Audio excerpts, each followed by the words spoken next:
monter un peu, je pense. Encore un peu, oui. Voilà. Très bon, merci beaucoup. Je vous en prie. Vous voulez de l'eau, un verre d'eau?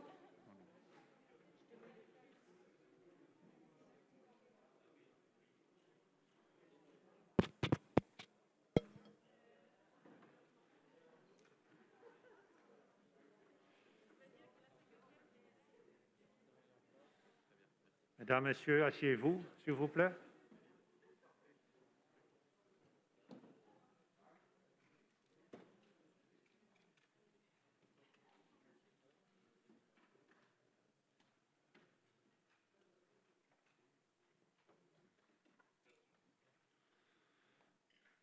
Excellencies, ladies and gentlemen, we gather today, both online and here in our chamber, to honor the victims of the Holocaust and pay our respect to the Jews, the Roma, and travelers, people with disabilities, homosexuals, and all other people whose lives were taken away so brutally during the darkest period of our European history.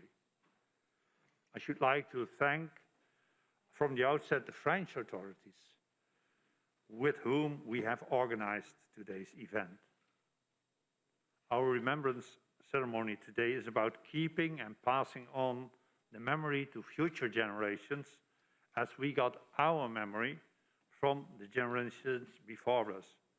This is critical and essential. This is why history teaching and education, passing on the memory, is so important. And this is why our next generations of Europeans need to get the chance to know not only what happened, but how it happened and why it happened, in order to let it not happen again. As our Assembly argued in the 2016 resolution on fighting anti-Semitism in Europe, and I quote, education must emphasize the link between the current instances of hate and intolerance and the Holocaust, end of quote. Especially in times of rising hate crimes, future generations must be able to call out and challenge wrong when they see it. I would like to pay tribute here to the outstanding work of the Council of Europe's intergovernmental program on passing on the remembrance of Holocaust and prevention of crimes against humanity for more than 20 years now. I also wish to support the work of our Assembly's No Hate Parliamentary Alliance in countering racism and intolerance, including anti-Semitism. And of course, I very much welcome the new Observatory on History Teaching in Europe, an initiative by the French presidency of the Committee of Ministers. Dear ladies and gentlemen, before we get to hear from our invited speakers, I would like to invite you to watch a short video showing extracts of the speech of Madame Simone Veil, former President of the European Parliament and President of the Foundation for the Memory of the Holocaust. Madame Simone Veil pronounced this speech 20 years ago in this hemicycle. Her words of then are more timely than ever.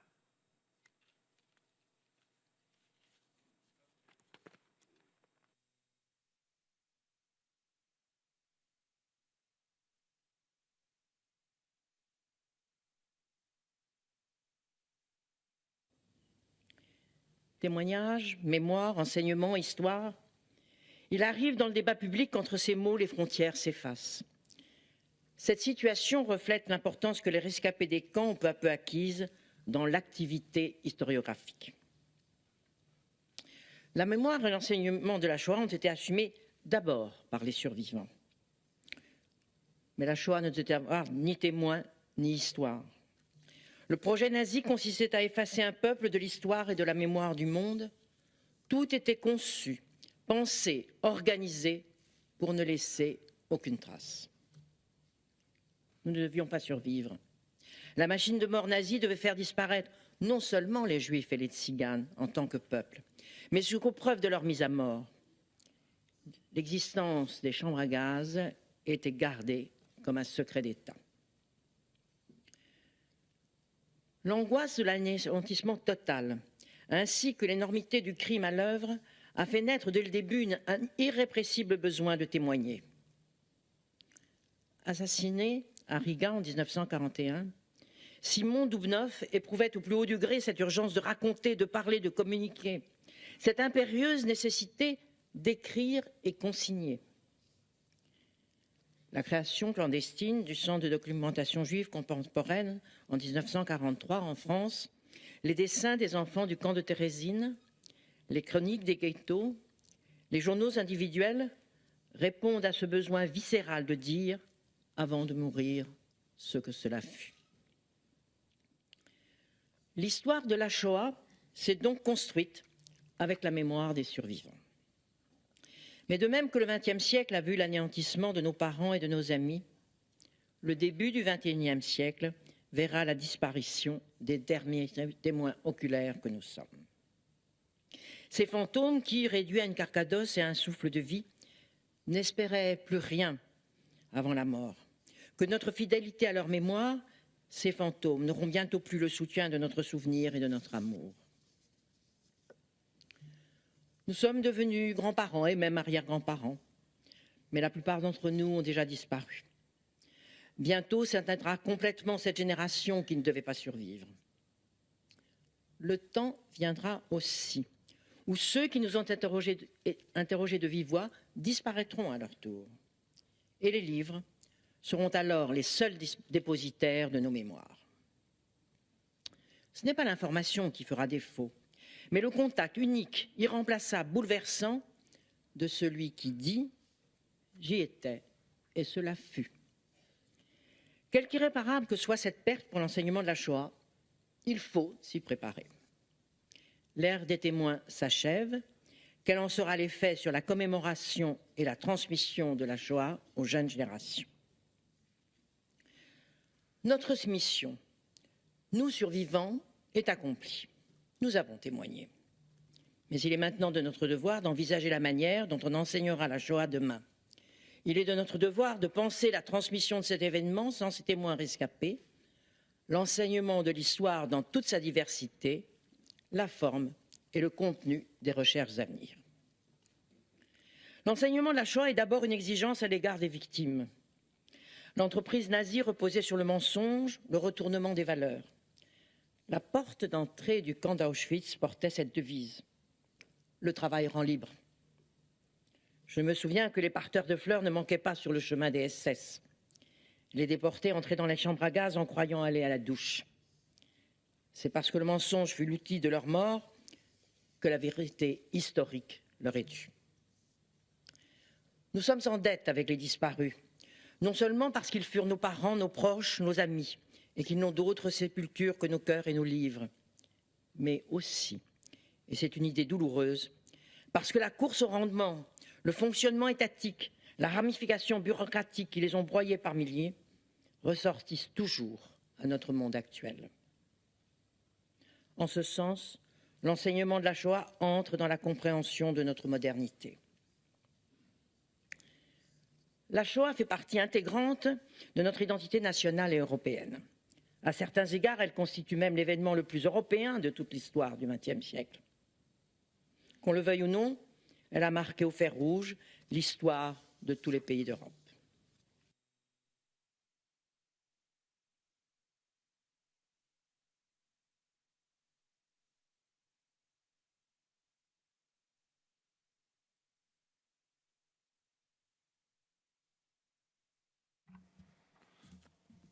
Ladies and gentlemen, it is now my pleasure to give the floor to Madam Eva Clarke from the Holocaust Educational Trust.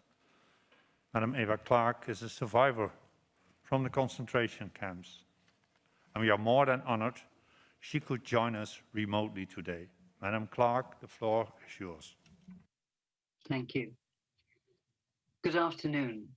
It is an honor for me to have been invited by the Council of Europe to speak at this year's Holocaust Memorial Day commemoration. My mother, Anke Bergman, would be proud to know her wartime experiences continue to be remembered nationally and internationally. Yes, I am a survivor of the Shoah, but only just, as I was born in April of 1945 in the Mauthausen concentration camp in Austria. My father, Bernd Nathan, was Jewish and came from Hamburg. He arrived in Prague in 1933, thinking that was far enough to be safe. It wasn't, but if he hadn't have done so, he wouldn't have met my Czech mother, and I would not be speaking to you today. They married on the 15th of May, 1940, already under Nazi occupation of Czechoslovakia. In December 1941, my father was sent to the Theresienstadt Terezin ghetto and concentration camp in Czechoslovakia, into one of the first transports from Prague, and Anke was deported shortly thereafter. Unknown to them, they were to spend the next 3 years there, which was an unusually long period of time, and was due to the fact that they were both young, strong, and well able to work. And my mother said, luck had an awful lot to do with it. But at the end of September of 1944, their luck ran out when my father was sent to Auschwitz. And incredibly, my mother actually volunteered to follow him the very next day, as she had no idea where he'd been sent, and being the eternal optimist, she thought they would survive. But tragically, she never, ever saw my father again, and discovered he had been shot dead on a death march near Auschwitz on the 18th of January 1945, and it was liberated by the Russian army on the 27th of January 1945, a week later. And that is why we commemorate Holocaust Memorial Day today. When families first arrived in Terezin, the sexes were segregated. But nevertheless, in 1943, my mother discovered that she was actually pregnant. Although it was extremely dangerous, my parents managed to meet secretly, and to hell with the consequences. But when the Nazis discovered my mother was pregnant, they made my parents sign a document saying that when the baby was born, he or she would have to be handed over to be killed. Except they didn't use the word kill, but the word euthanasia, which was totally unknown to my parents. In the event, my brother Jerzy, that's George, he was born in February of 1944. He was not taken away from my parents, but died from pneumonia 2 months later. And his death meant my life and my mother's life. Because had Anke arrived in the Auschwitz-Birkenau death camp, holding my brother in her arms, she would have been sent straight to the gas chambers. But because she arrived there not holding my brother, and although she was pregnant again, this time with me, nobody knew. She knew, but nobody else did, and it didn't show as it was very, very early on. So again, luck was with her. Not least when Dr. Mengele asked, "Bist du schwanger, fesche Frau?" Are you pregnant, pretty woman? Being still strong enough for work, Anke was sent out of Auschwitz to a slave labor camp, an armaments factory in Freiburg near Dresden in Germany. She was to remain there from October 1944 to the beginning of April of 1945.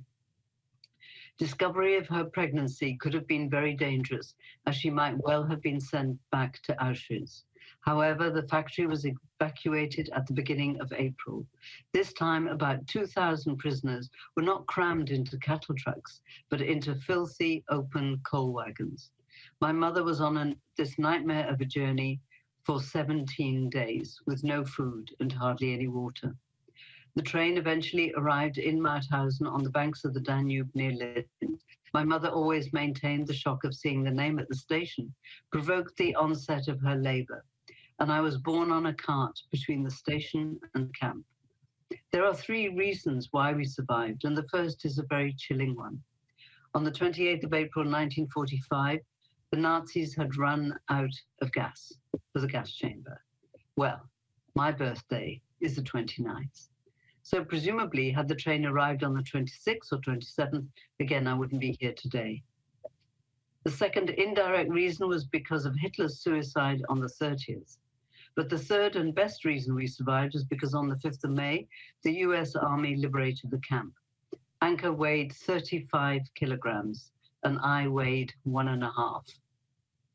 In the UK, the theme for this year's Holocaust Memorial Day is one day. Well, I hope you might agree that the day of my birth is bound to be my choice of a single day. 3 weeks later, when my mother was strong enough to travel, we were repatriated to Prague. Anka always said that arriving there was the worst aspect of her 3.5 years incarceration in camps, because previously she'd never allowed herself to think about what probably had happened to all the rest of the family. Eventually, she discovered her parents, sisters, nephew, my father, and most of the extended family had been murdered in Auschwitz. My mother always said she just had to get on with life, as she was the only person I had, and in fact, she said I gave her a reason for living. My mother's stepfather, Karl Bergman, and I left Prague in February of 1948.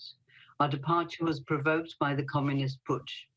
Although we arrived in the UK legally, we might have been refugees, asylum seekers, or migrants. Starting a new life together and creating a new family unit was how my parents coped with the tragedy that had befallen both their families. My parents were so grateful to have been given the possibility of starting a new life in the UK. My mother lived very happily in Cardiff for over 60 years before she came to live with us in Cambridge 3 years before her death in 2013, aged 96. When giving my talks, I always like to stress the reasons for doing so, the most important of which is, in my opinion, to try to counteract racism and prejudice, any form of racism and prejudice. Thank you. Thank you, Madam Clarke, for your very moving and yet so powerful testimony. Mesdames et messieurs, nous allons à présent regarder un message vidéo du président de la République française, M. Emmanuel Macron, qui a tenu à contribuer à notre événement. Ainsi que vous le savez, c'est sous l'impulsion de la présidence française du comité de ministres qu'a été créé l'Observatoire de l'enseignement de l'histoire en Europe. Monsieur Macron. En cette journée internationale de commémoration en mémoire des victimes de la Shoah, vous avez choisi de reprendre les mots de Simone Veil qui incarnent le destin de l'Europe. Par la tragédie qu'elle a vécue dans sa chair, par les combats qu'elle a menés avec détermination, par la foi immuable qu'elle a portée pour la réconciliation des peuples. Son souvenir nous oblige tous, tout comme l'engagement inlassable des femmes et des hommes qui œuvrent à faire de l'Europe un espace libre de toute haine. C'est pourquoi je souhaite rendre hommage à Eva Clarke, que vous venez d'entendre, et à Liliana Serge, et les remercier pour leur présence aujourd'hui à cette cérémonie. En effet, nous portons une responsabilité face à l'histoire, mais aussi face à l'avenir. Nous assurer que la mémoire soit transmise. C'est cette mémoire qui nous permet de lutter avec force contre l'antisémitisme et pour les valeurs universelles des droits de l'homme. Ce travail de mémoire et d'humanisme, nous le devons en particulier aux jeunes générations, pour que jamais ne soit oubliée la mémoire de la Shoah, pour que jamais ne soit répétée l'atrocité de notre histoire, pour qu'aucun jeune Européen ne puisse l'ignorer. L'ignorer, c'est prendre le risque de laisser certains faire réapparaître les discours du pire, de laisser revenir les vents mauvais. Et tout cela passe notamment par des projets concrets, comme celui de Georges Mayer et de son association Convoi 77, au cours duquel élèves et professeurs ont travaillé dans 7 pays européens, dont la France, pour faire vivre la mémoire des déportés et de leurs familles. Je veux ici les remercier les enseignants, les jeunes pour leur engagement. Alors que la France a pris la présidence du Conseil de l'Union européenne, je souhaite ici rappeler les engagements qui sont les nôtres, résolument universalistes. Durant les prochaines semaines, nous aurons à cœur de lutter contre toutes les formes de discrimination et de réaffirmer la spécificité de l'antisémitisme. Nous mettrons en œuvre, afin d'adopter justement les conclusions du Conseil sur la lutte contre le racisme et l'antisémitisme, toutes les initiatives possibles pour qu'en mars, nous puissions aboutir concrètement. Et nous continuerons à soutenir activement la stratégie européenne également. Nous sommes fiers de mener ce combat à l'échelle de l'Union européenne, en coopération avec le Conseil de l'Europe, qui joue un rôle essentiel dans la défense de ces valeurs. Et je tiens à cet égard à saluer la détermination de la secrétaire générale Marija Precinovic-Buric, ainsi que l'engagement de tous les parlementaires. Car ce combat, c'est un combat qui ne cède rien à l'unicité de la Shoah. C'est un combat qui ne cède rien pour rappeler l'impardonnable et l'imprescriptible de la Shoah, mais qui, par la transmission, nous rappelle que cet impardonnable et cet imprescriptible nous enseigne encore plus d'humanité et nous oblige pour l'avenir. Il ne vaut pas simplement pour le passé. Il nous a conduits à savoir, en Européens, vivre à nouveau ensemble. Mais il doit nous conduire à avoir aujourd'hui la même exigence à l'égard de tous ces discours qui réapparaissent, de toutes ces transformations de l'histoire, de ces révisions de notre histoire européenne et de l'histoire mondiale. C'est pourquoi peut-être plus encore qu'hier, votre engagement est si essentiel et votre travail si existentiel pour notre Europe. Je vous en remercie. Bon courage à tous et vous me savez à vos côtés.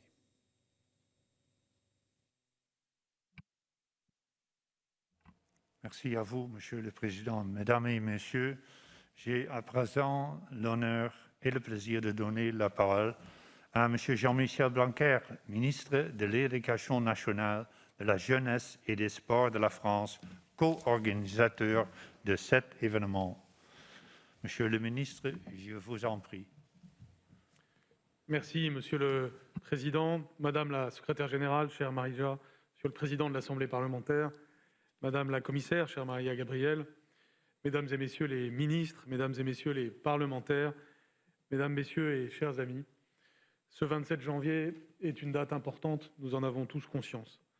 Et permettez-moi pour commencer de rendre hommage à Raphaël Israël, qui était le président de l'Union des déportés d'Auschwitz, qui était un infatigable passeur de mémoire auprès des jeunes générations, que j'ai bien connues, que j'ai vues avec bonté, gentillesse, générosité, transmettre dans les établissements la mémoire de la Shoah.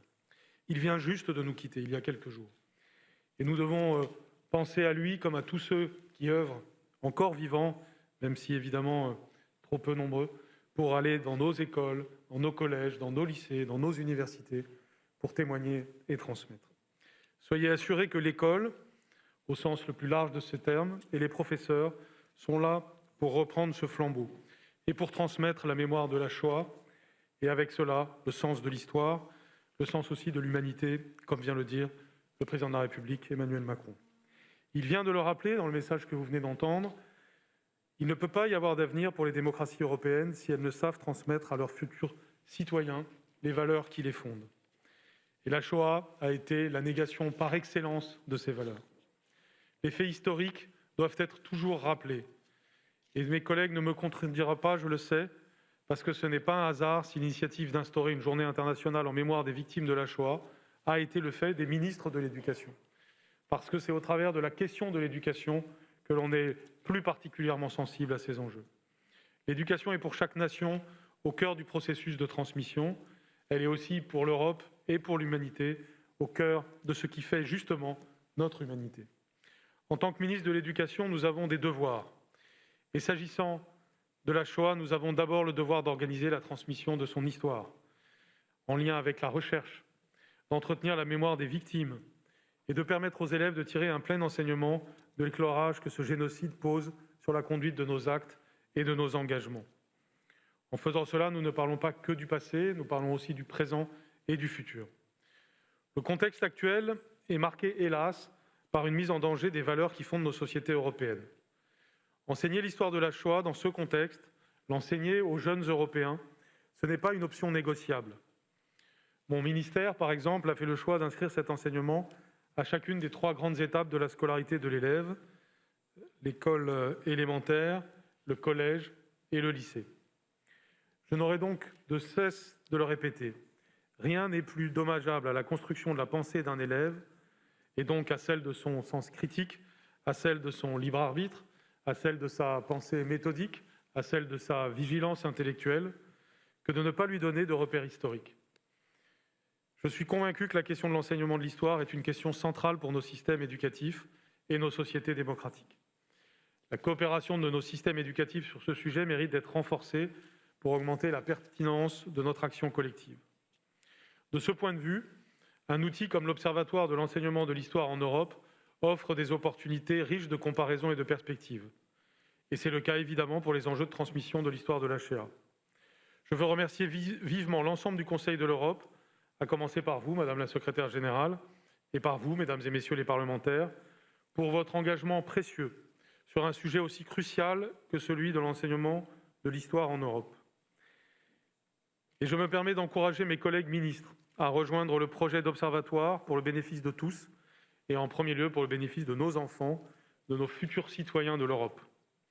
Enfin, si l'école constitue le socle de l'apprentissage de l'histoire, il est indéniable que son action gagne en qualité et en ampleur quand elle s'inscrit dans des partenariats structurants et qu'elle construit cela avec la société civile sur des sujets mémoriels.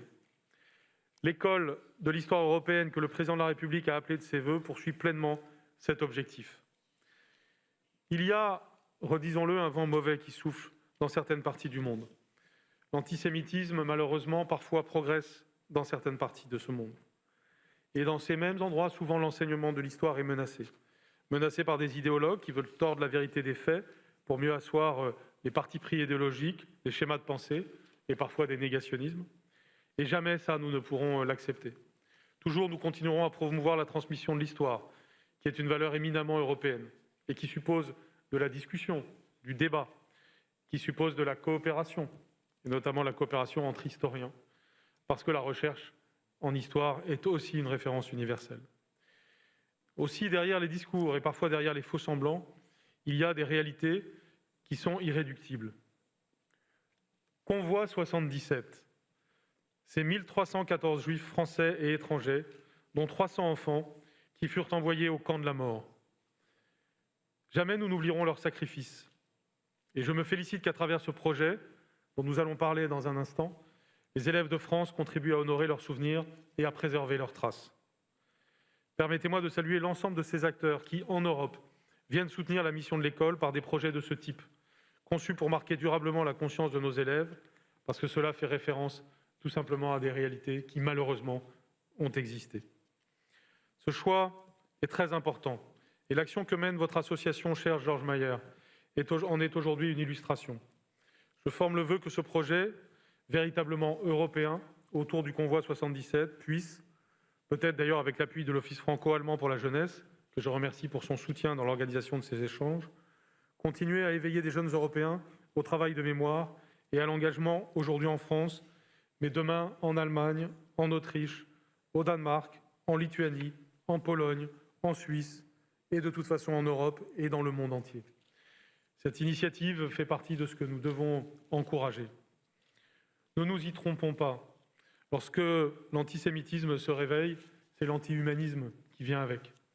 Et ne nous y trompons pas, lorsque l'on n'enseigne pas l'histoire, on ne prépare pas l'avenir. Et c'est à la croisée de ces deux enjeux que nous avons à échanger aujourd'hui. Nous lutterons sans merci contre l'antisémitisme et nous lutterons sans merci pour la mémoire et pour l'histoire. Je vous remercie de votre attention.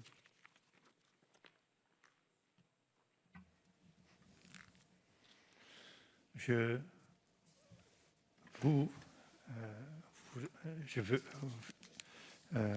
veux vous remercier, Monsieur le ministre, et je tiens également à saluer votre collègue de l'Autriche, Madame Claudia Placon, secrétaire d'État pour la jeunesse, ainsi que Monsieur Martial Courtet pour la Suisse, ministre de la Formation, de la Culture et des Sports de la République et du canton de Jura, qui nous font l'honneur d'être parmi nous aujourd'hui. La parole est maintenant à M. Georges Mayer, qui est président de l'association Les familles et amis des déportés de convoi 77 et qui va nous expliquer en quoi consiste le projet européen convoi 77, auquel 11 délégations d'élèves qui nous suivent à présent en ligne et qui sont originaires de l'Allemagne, Autriche, Danemark, France, Lituanie, Pologne et Suisse, ont activement participé. Je voudrais saluer chaleureusement tous les élèves et leurs professeurs et les remercier pour participer à ce projet. Monsieur Mayer, vous avez la parole. Monsieur le Président, Messieurs les ministres, Madame la Secrétaire générale, Mesdames et Messieurs les parlementaires, c'est avec beaucoup d'émotion que je prends la parole aujourd'hui dans cette enceinte et permettez-moi d'avoir une pensée particulière pour mon père, Alexandre Mayer, qui aujourd'hui, il y a 77 ans, était libéré de l'enfer d'Auschwitz. Transmettre autrement l'histoire de la Shoah aux adolescents nés au XXIe siècle. Tel est l'objectif du projet européen Convoi 77. En quoi consiste-t-il? Nous proposons à des adolescents vivant aujourd'hui dans les lieux de naissance ou de résidence des déportés du Convoi 77 de réaliser un travail de recherche afin de reconstituer l'histoire personnelle d'un déporté qui était né ou avait vécu là où ils vivent aujourd'hui. Sous la direction de leurs enseignants, les élèves réalisent pendant toute une année scolaire un véritable travail de recherche historique. Ils analysent et interprètent des documents d'archives, ils consultent la presse de l'époque, visitent des lieux de vie des déportés et des lieux de mémoire, auditionnent des témoins, etc.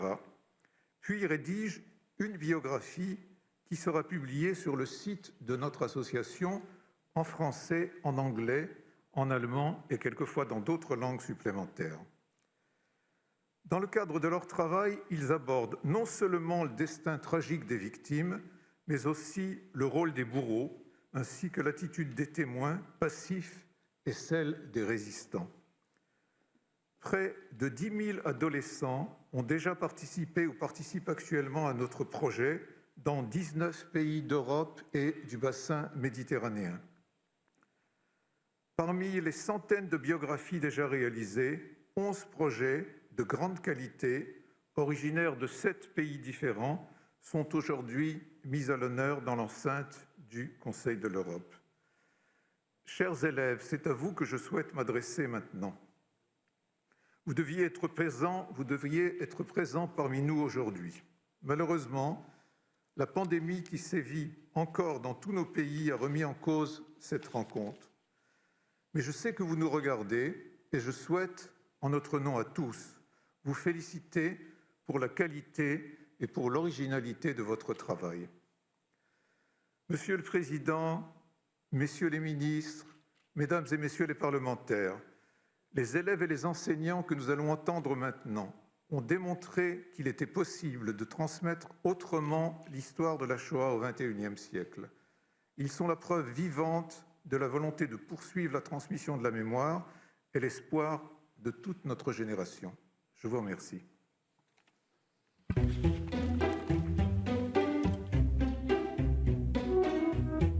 Bonjour à tous et à toutes, nous venons du lycée français Prince Ulrich de Copenhague au Danemark.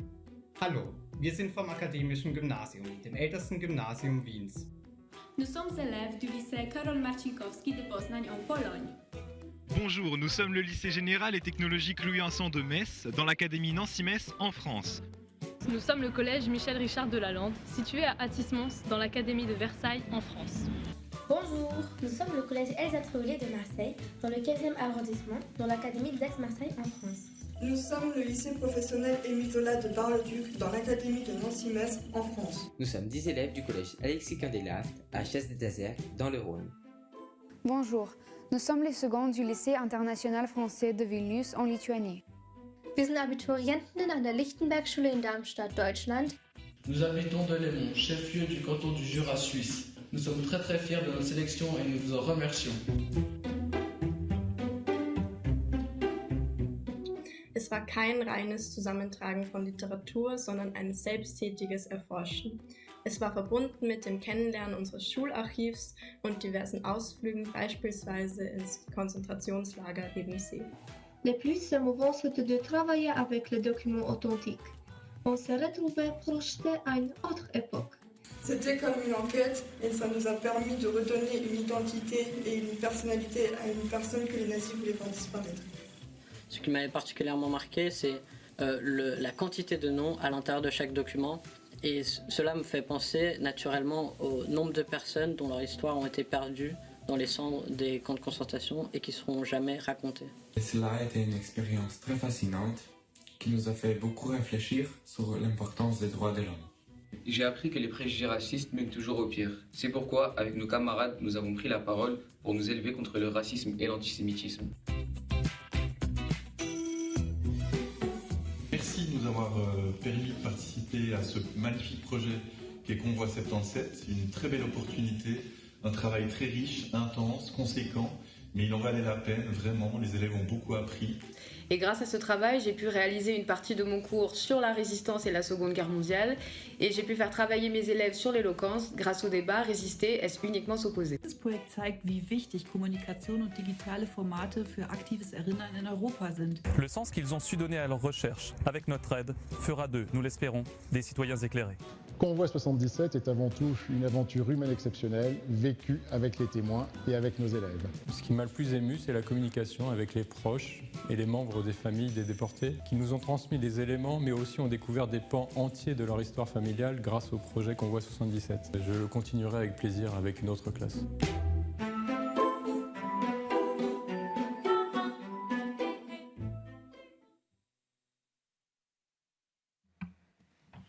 Ladies and gentlemen, now it is my pleasure to welcome the Secretary General of the Council of Europe, Madam Maria Pecinovic-Buric. We look forward to hearing from the Secretary General about the Council of Europe work, in particular on education and history teaching and on the remembrance of the Holocaust. Madam Secretary General, you have the floor. President of the Parliamentary Assembly, Ministers Blanquer, cher Jean-Michel, Minister Bianchi, Courtet, et Madame Placom, President of the Association Families and Friends of the Deportees of Convoy 77, dear Mrs. Clarke, distinguished parliamentarians, Excellencies, ladies and gentlemen. It is always difficult to find the right words with which to talk about the Holocaust, to convey the horror of what took place and what this implies about humankind. Certainly nothing that I say today can have the impact, the poignancy, the wisdom of the remarks that we have heard from Eva Clarke and the extraordinary Simone Veil, and what we will hear shortly in the message from Senator Segre. I have not been persecuted, I have not been detained, and I have not seen death or feared for my life as they have. Their stories and their spirit are humbling. What I do share with them, what I have learned from them and from others, is the importance of keeping memory alive, not just out of respect for the victims and survivors of the Shoah, important though that is, but also because it is by remembering what happened and understanding why it happened that we can equip ourselves and our societies to give meaning to the statement, never again. The Council of Europe was founded on that sentiment.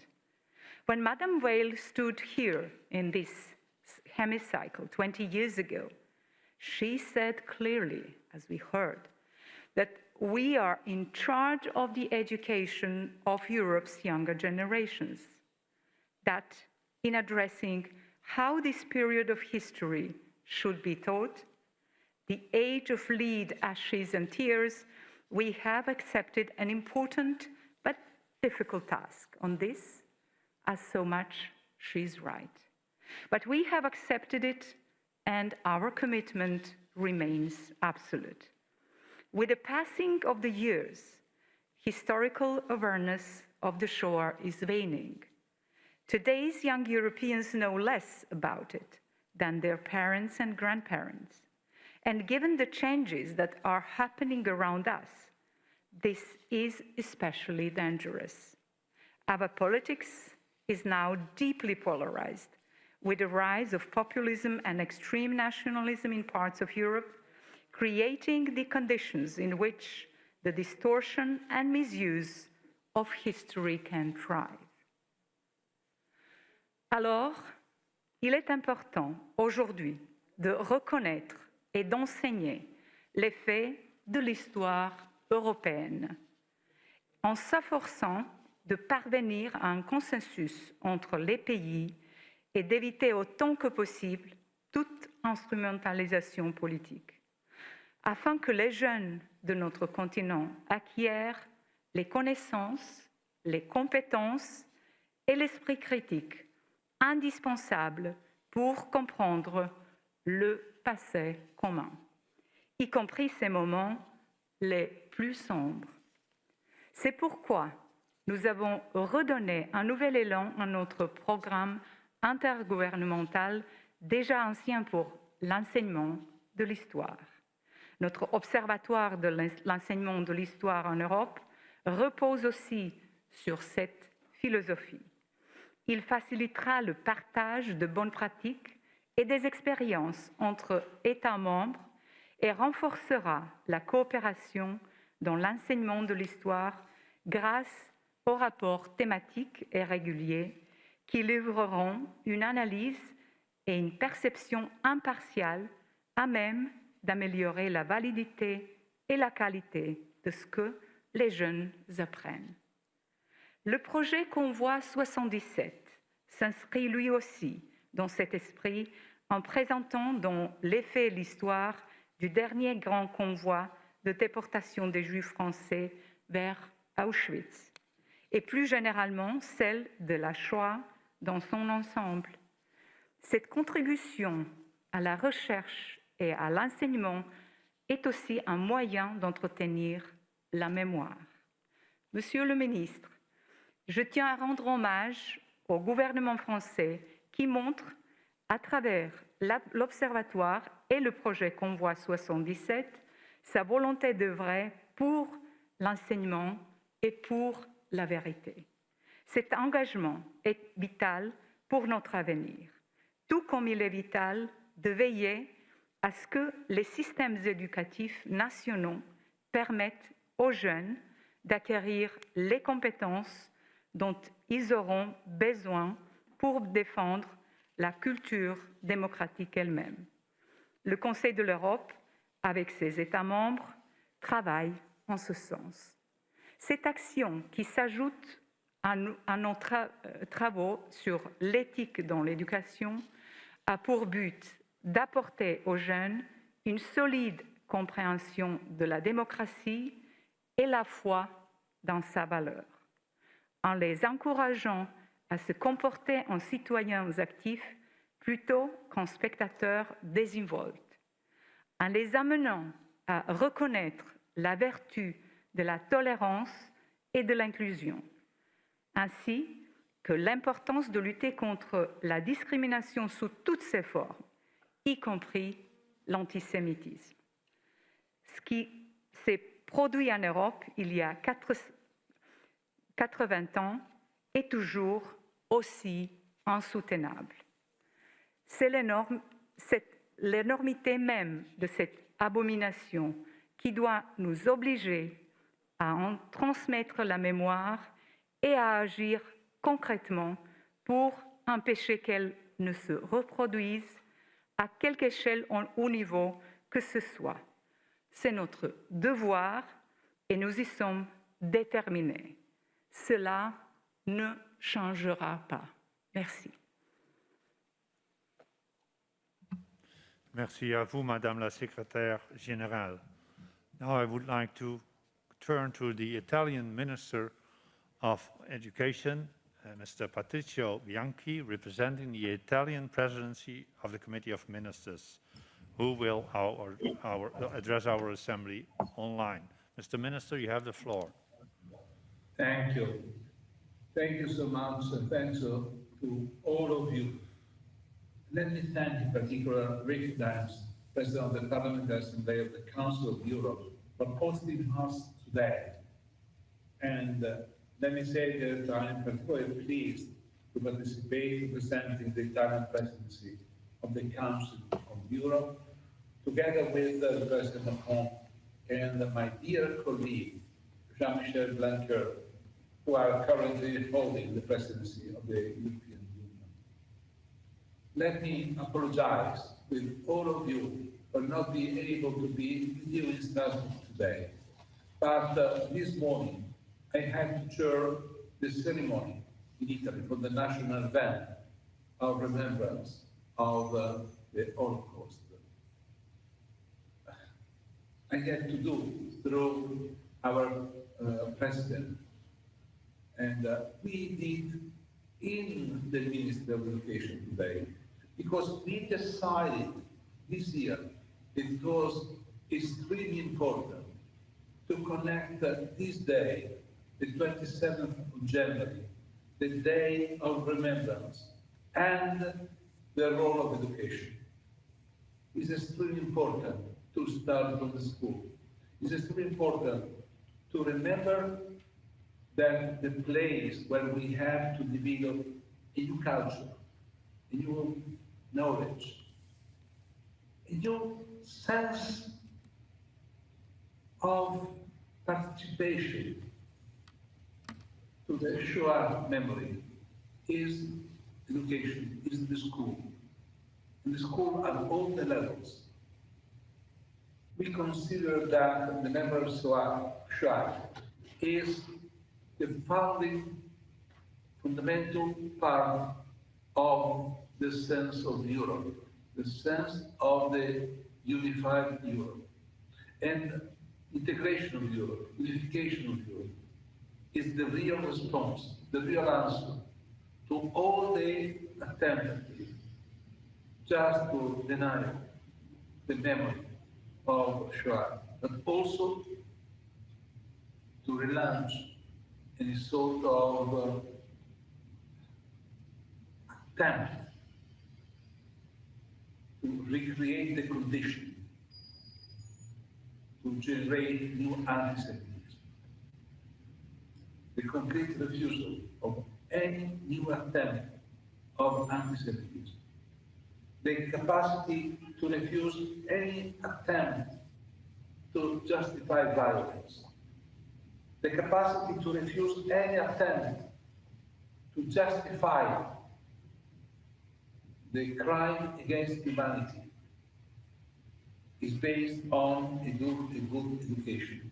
And we decided in Italy to introduce, since the very beginning, the study of history, and the study of history of the last century, and inside that, to have a specific attention to Holocaust, to remember that the Holocaust was part of that history of Europe that we consider are just our behind us, because we decided after the war to start a new pathway of unification of Europe.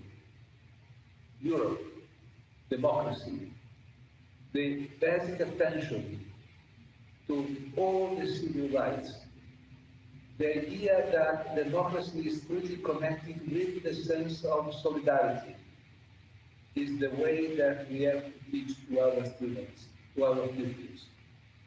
Is the sense that we are learning the lessons of the history. Holocaust is speaking to us also today. And I feel that Europe has to be the place of peace. Peace, not just in Europe, but peace in the world. There are too many places in the world where we are not in the condition of creating peace. For this reason, we believe that it's necessary that in all the countries, it's necessary to establish the condition for an effective cooperation. And I agree with my colleague Blanquer that we have to work more together about that. Work together about teaching history, teaching the contemporary history, teaching the history of Shoah, teaching the need of creating the condition for a perpetual peace. In this sense, the Italian government, in line with the recommendation of the Council of Europe and anticipating the recent recommendation of the European Union, we decided in January 2020 to support initiatives combating widespread messages of hatred and antisemitism. The Council of Ministers appointed Professor Milena Santarini as the national coordinator for the fight against antisemitism.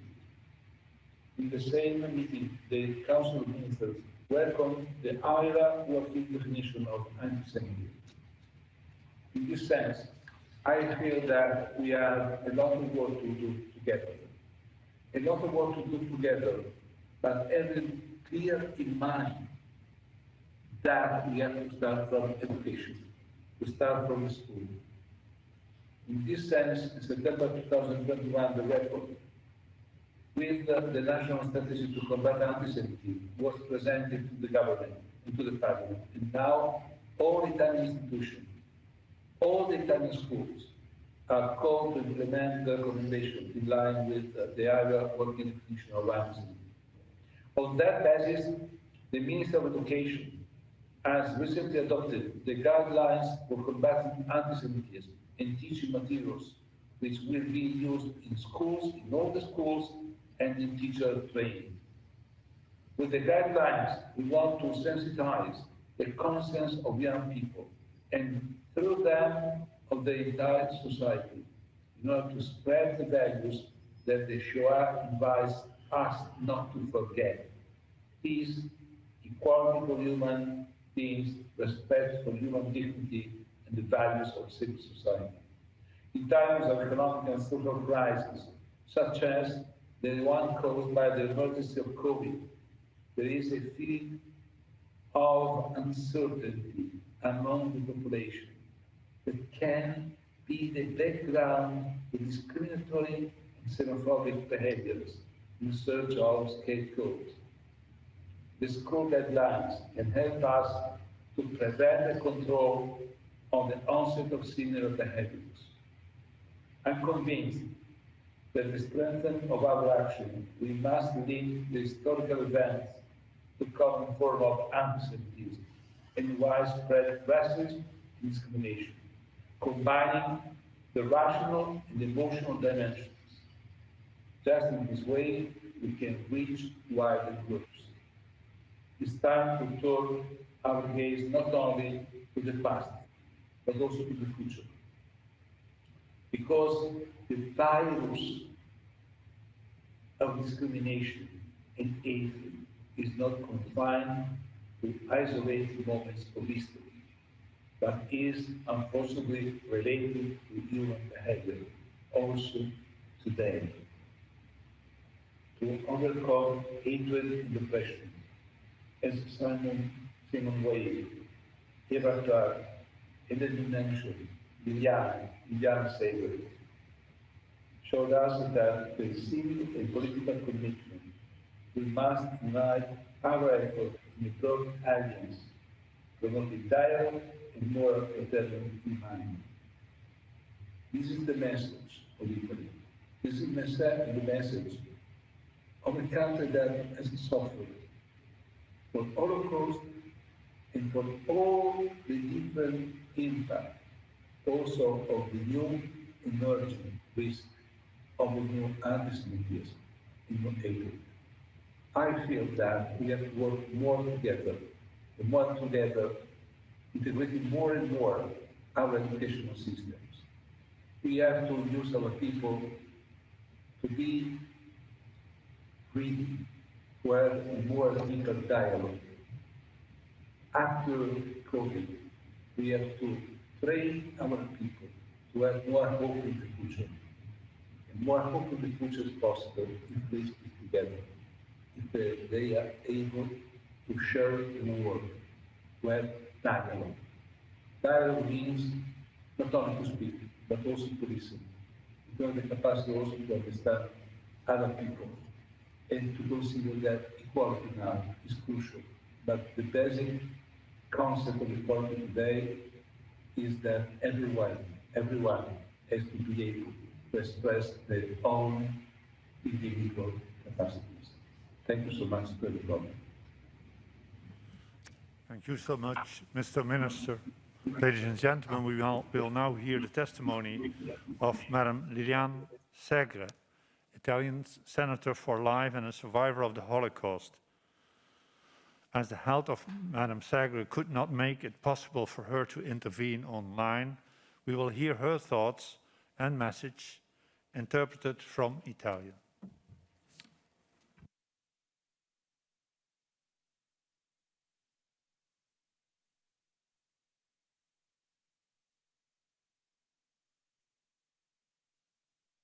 Caro saluto al Presidente dell'Assemblea parlamentare e per suo tramite a tutti i componenti dell'Assemblea parlamentare. È per me un onore accogliere l'invito a commemorare Simone Veil, in particolare il suo discorso sulla memoria e il racconto della Shoah tenutosi nell'ottobre 2002. Personaggio di grande rilievo pubblico, politico e morale, Simone, protagonista nella storia francese del Novecento, ma di primissimo piano per la stessa storia politica e civile europea. Mi hanno sempre colpito alcuni aspetti in comune tra la sua vicenda umana e la mia. Simone veniva da una famiglia ebraica laica, proprio come la mia, perfettamente integrata nella società francese dei primi decenni del Novecento. Anche lei aveva poca dimestichezza con le usanze ebraiche, a conferma che la persecuzione razziale ebbe carattere biologico e colpì indiscriminatamente anche le comunità con i più elevati livelli di integrazione nei paesi di residenza. In Francia vi furono le leggi razziste, esattamente come quelle italiane. Varate da Mussolini nel 1938, in Francia lo furono nel 1940, ad opera del regime di Pétain, collaborazionista con i nazisti.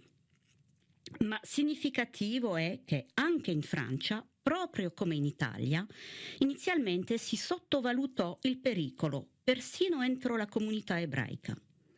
La mia famiglia rifiutò di partire per gli Stati Uniti perché convinta che in Italia non sarebbe mai avvenuto quello che accadeva in Germania con Hitler.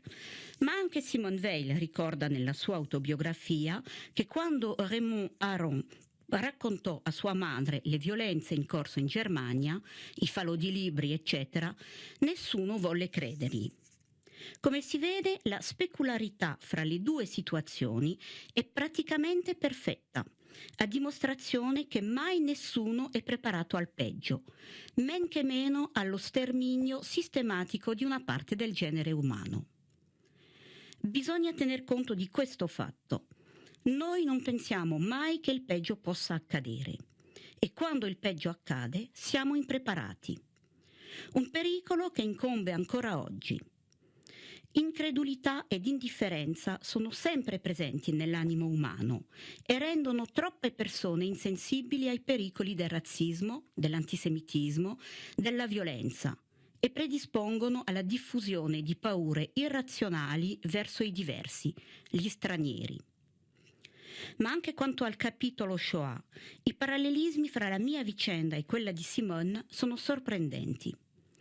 Anche lei fu espulsa dalla scuola, proprio come me.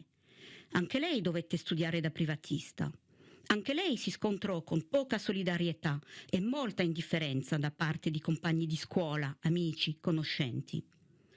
Fu qualcosa che riscontrò anche e soprattutto al momento dell'arresto, nel marzo del 1944, e poi il mese dopo, con la deportazione su un carro bestiame verso Auschwitz. Discesa agli inferi la chiama. Arrivò che aveva 16 anni, io ne avevo 13. Lei fu reclusa insieme alla madre e una sorella e continuò a domandarsi angosciata: che fu di mio padre e di mio fratello? Non l'abbiamo mai saputo. Esattamente la mia storia.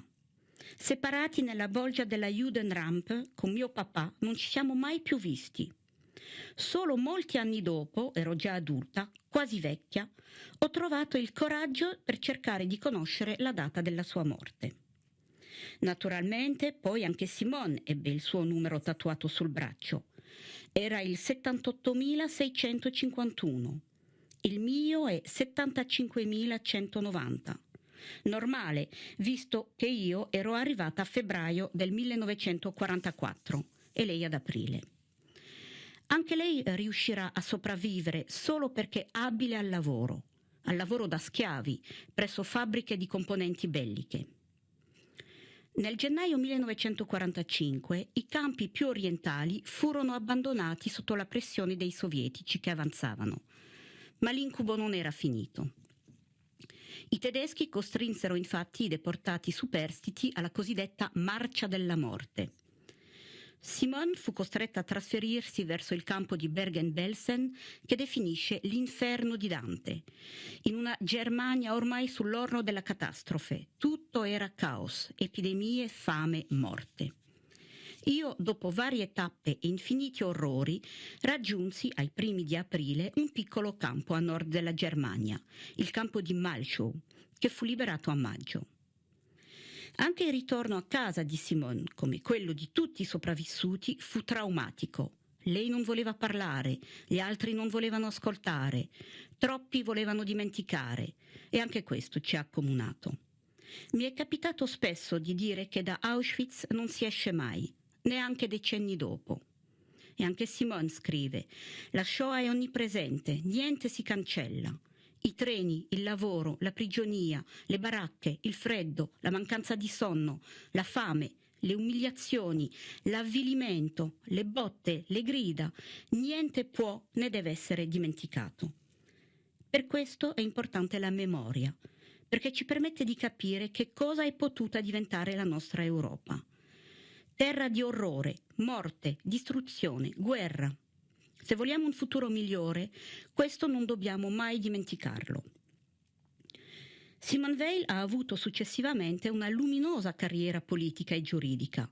Più volte ministro, è stata presidente del Parlamento europeo e membro del Consiglio costituzionale francese. Ma nelle diverse cariche da lei rivestite ha sempre tenuto alto il monito. Mai dimenticare, sempre coltivare la memoria, la storia e la giustizia. Io, solo molti decenni dopo il 1945, ho trovato il coraggio di raccontare. Ma da allora, per circa un trentennio, non ho più smesso, proprio perché ho sentito impellente una necessità. Solo chi è stato testimone di quegli orrori può tentare di spiegare l'indicibile.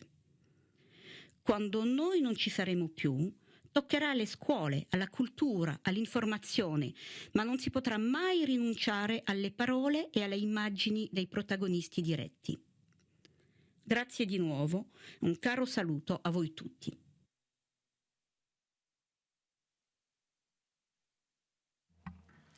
Thank you very much, Senator Segre, for again telling your story to us. Now I turn to the leaders of the political groups in our assembly. And the first I would like to give the floor is Mr. Frank Schwab on behalf of the Socialist Democrats and Greens group. You have the floor, Frank. Herr Präsident, verehrte Überlebende des Holocaust, sehr geehrte Damen und Herren. Heute Morgen hat der Bundestag, wie wir jetzt hier auch, der Deutsche Bundestag, wie mittlerweile in jedem Jahr dem Holocaust gedacht.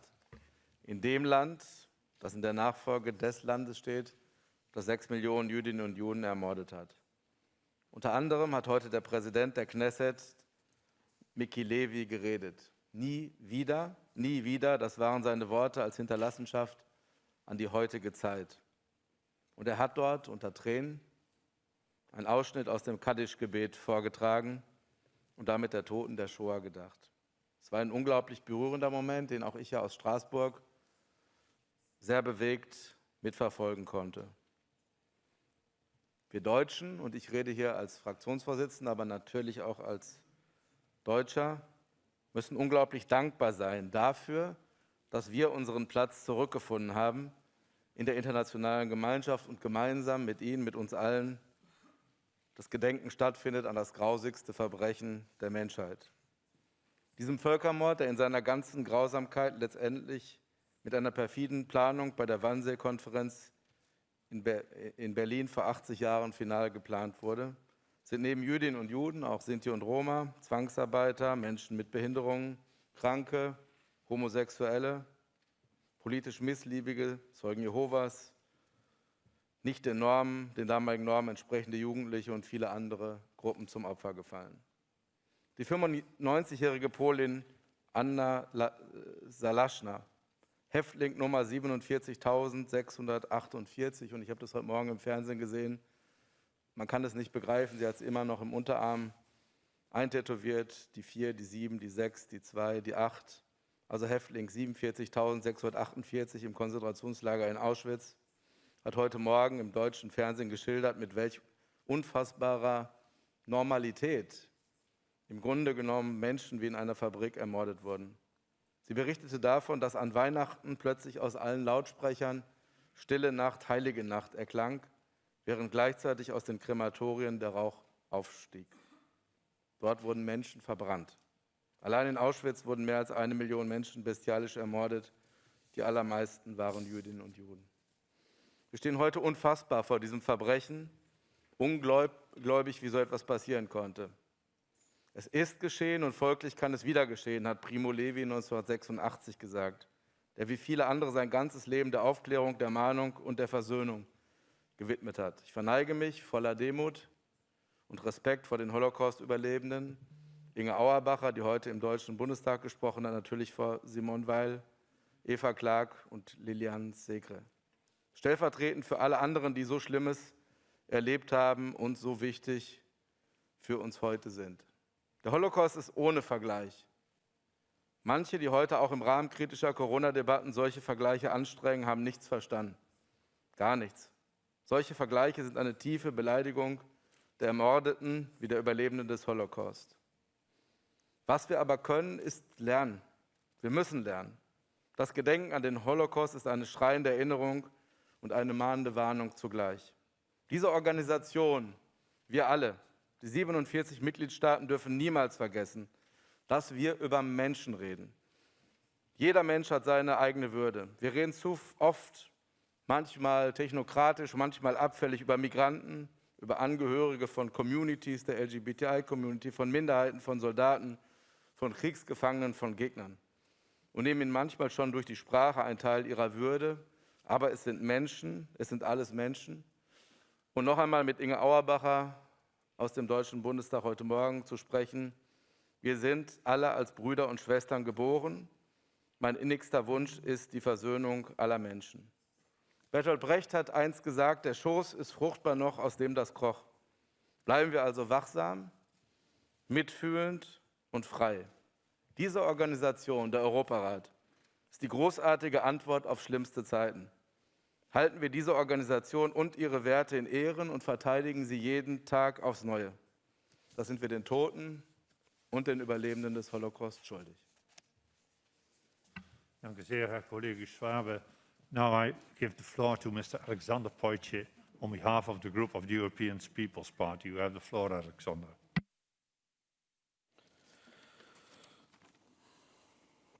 Monsieur le Président, Mesdames et Messieurs les ministres, Madame la Secrétaire générale, mes chers collègues, c'est avec beaucoup d'émotion que je participe aujourd'hui en tant que président du groupe PPE à cette journée internationale des commémorations en mémoire des victimes de l'Holocauste. J'ai écouté avec beaucoup de respect, d'émotion, les messages ainsi que les témoignages des rescapés de la Shoah, dont Simone Weil. Personnalité au parcours exceptionnel. Je m'incline devant la mémoire des millions de victimes de la barbarie nazie de la communauté juive. Comme par exemple Henryk Goldschmidt, en Pologne plus connu sous le nom Janusz Korczak, qui a choisi la mort avec les enfants orphelins dont il s'occupait à ghetto de Varsovie, qui est mort dans les champs de concentration en 1941. 1942. La mémoire de ces crimes sont égales. Je parle des holocaustes, de ces génocides, doit être absolument préservée comme une conscience dressée face aux défis du monde d'aujourd'hui. Nous ne devons jamais, jamais oublier ça. Alors que disparaissent peu à peu les derniers survivants du génocide, nous avons aussi le devoir de transmettre aux générations futures la mémoire de l'Holocauste. Cette journée a aussi une signification particulière, pour moi autant qu'un Polonais. J'ai toujours à l'esprit le génocide de la communauté juive polonaise, l'une des plus importantes d'Europe, dont les champs d'extermination nazis et les soulèvements héroïques du ghetto de Varsovie en 1943. Un de mes compatriotes, Jan Karski, homme du destin extraordinaire, a été l'un des premiers à alerter l'opinion publique mondiale sur les crimes qui commettaient en Pologne et ailleurs en Europe les troupes allemandes. Il ne fut pas entendu pour le plus grand malheur. Je rappelle aussi que la Pologne compte le nombre le plus élevé de justes parmi les nations, 6352 exactement, dont le nom est inscrit au mémorial de Yad Vashem à Jérusalem. Plus de 60 ans après la fin de la Seconde Guerre mondiale, cette histoire semble disparaître du cœur de la jeune génération. Nous sommes confrontés en Europe et partout dans le monde à la montée des nationalismes et des populismes. Pire, à l'ère d'Internet, certaines communautés, je pense par exemple en Chine, sont victimes de persécutions systématiques de la part des autorités sous nos yeux et dans le silence de la communauté européenne. En tant que parlementaires, membres de cette Assemblée,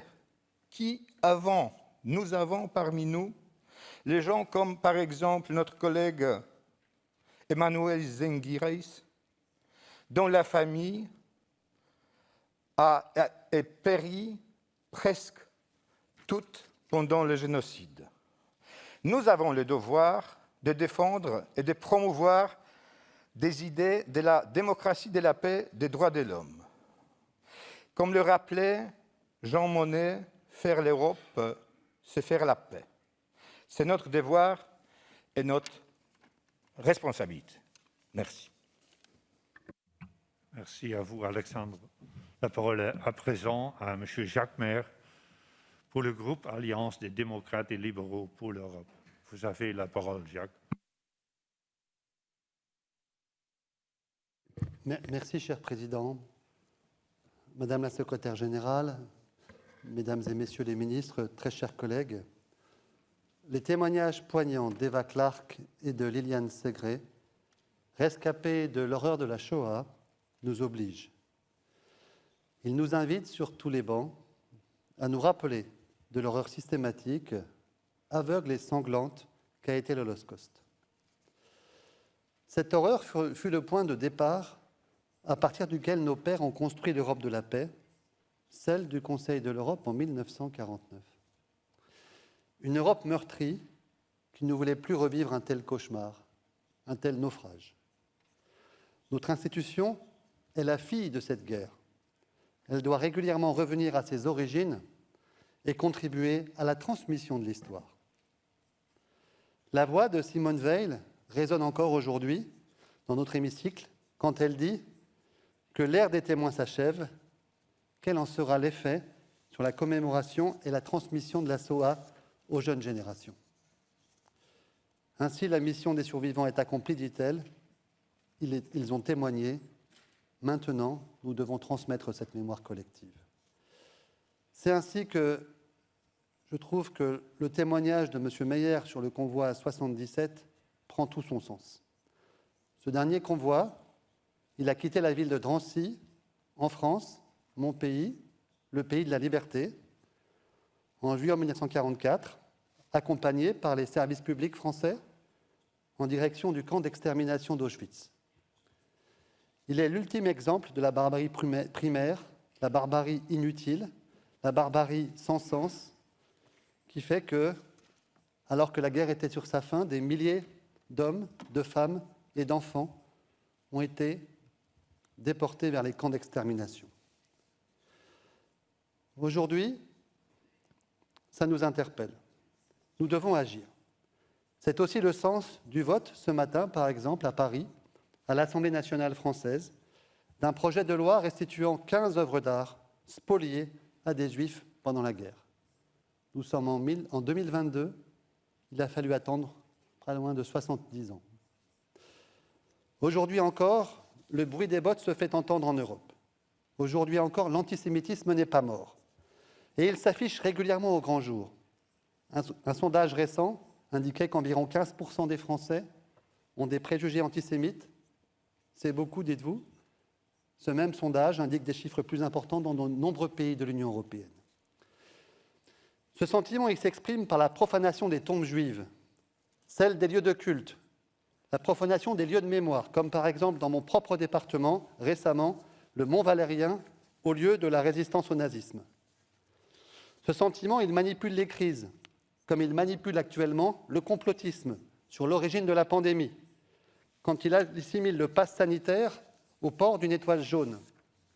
Il s'invite dans les campagnes électorales, quand il affirme sur fond de révisionnisme, par exemple, que le maréchal Pétain protégeait les juifs français du nazisme.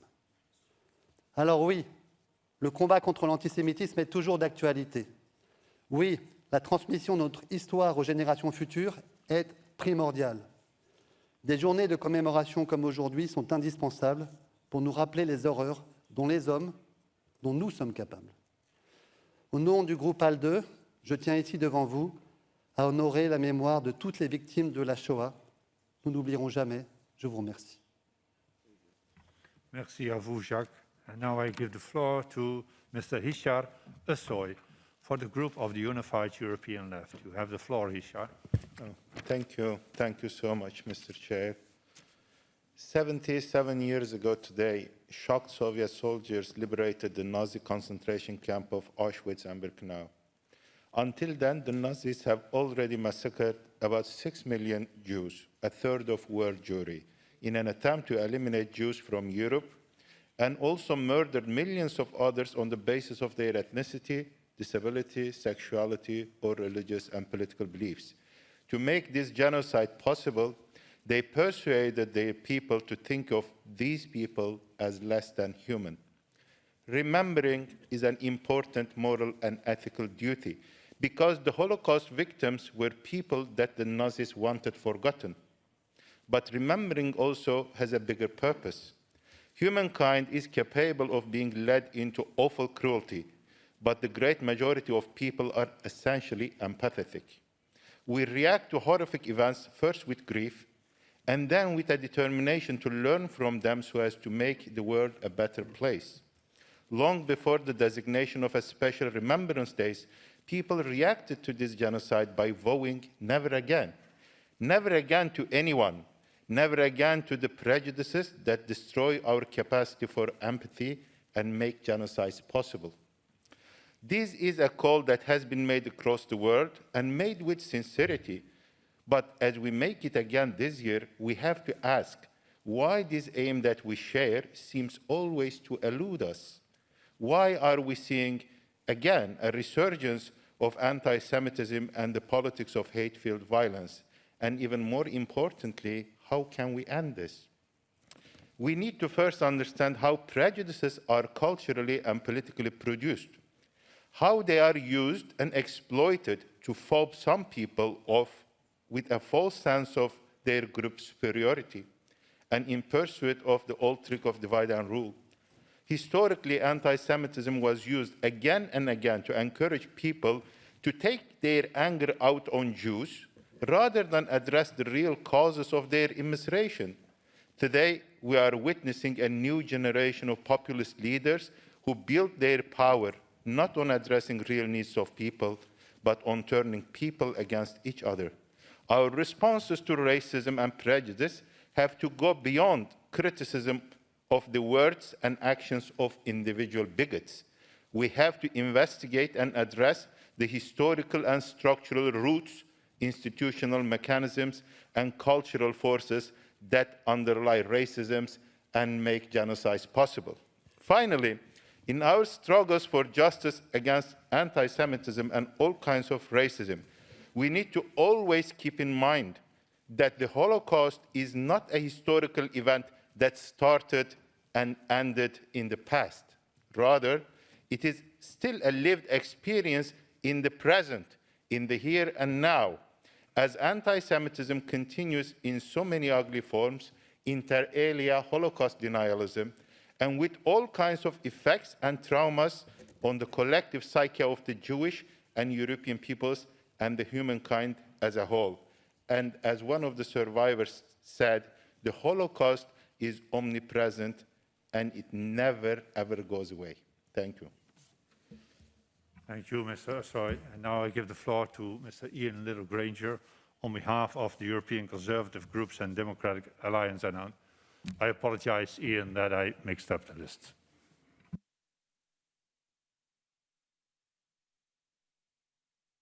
Much.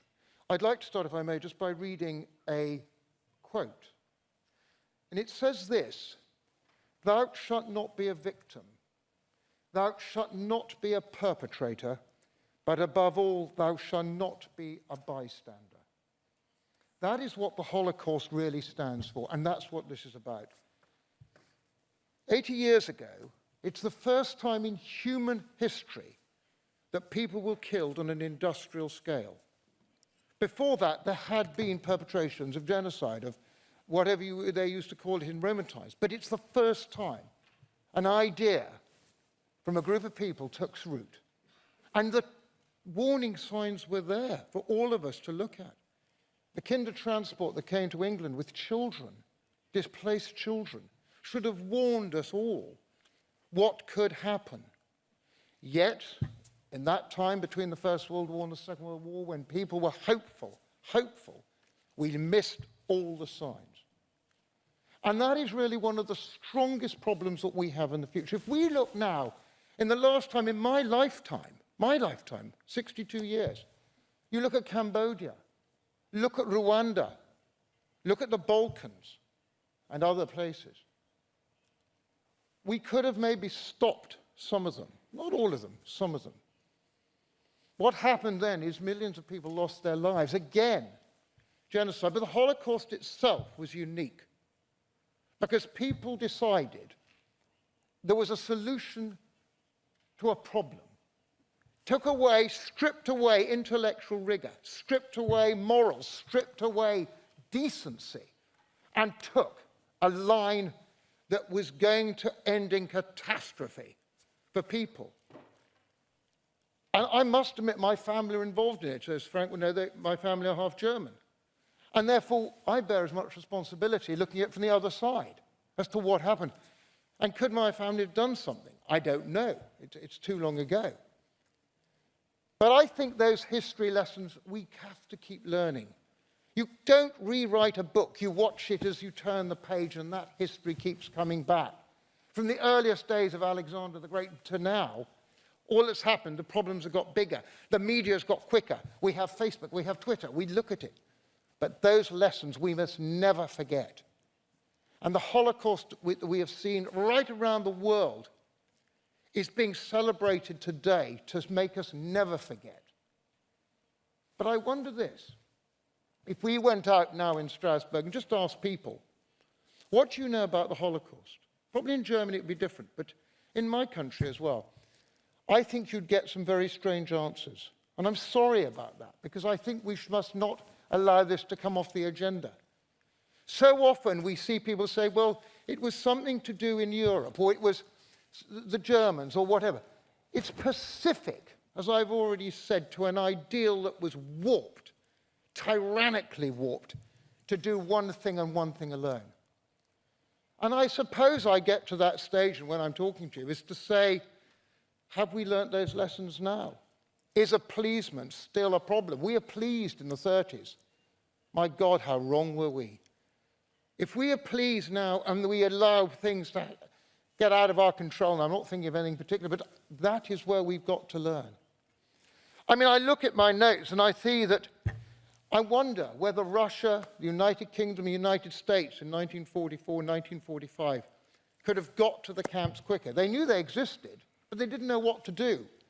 There was actually a plan to bomb Auschwitz. Was that the right thing to do? I don't know. But what I do know is that when they got there, whichever country liberated, whichever camp, the horror of what they found stuck in their minds.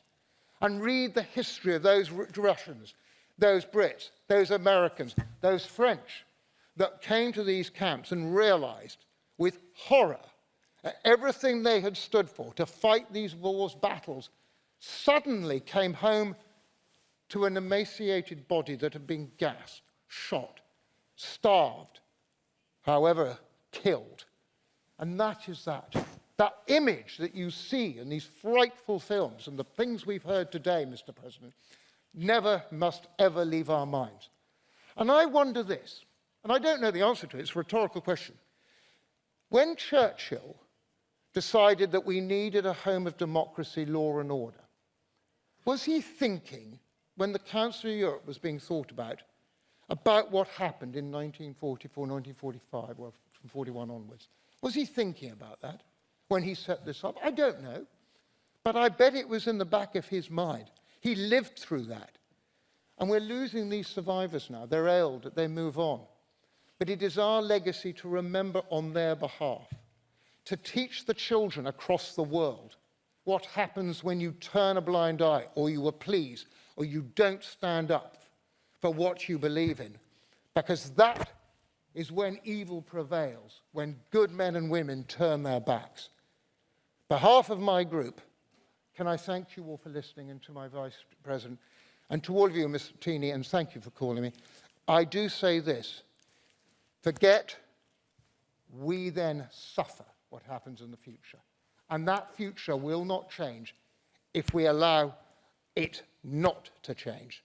So I would urge you all, colleagues, please, we stand together, we stand united against these horrors that we saw 80 years ago and the 6 million dead that were lying out in front of us. Thank you very much indeed. Thank you very much, Ian. Ladies and gentlemen, this ceremony in memory of the victims of the Holocaust is now coming to an end. We will conclude our event with a musical performance performed by the violinist Gaspard Perrot. Mr. Gaspard Perrot will interpret Vigala, a song that was composed by Ilse Weber, who was deported from the camp of Theresienstadt and then Auschwitz. While Mrs. Weber worked in the camp's children's hospital, at night doing all she could for the patients without the help of medicine, she wrote many songs for the children to try to comfort them. This, ladies and gentlemen, is one of them.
gentlemen,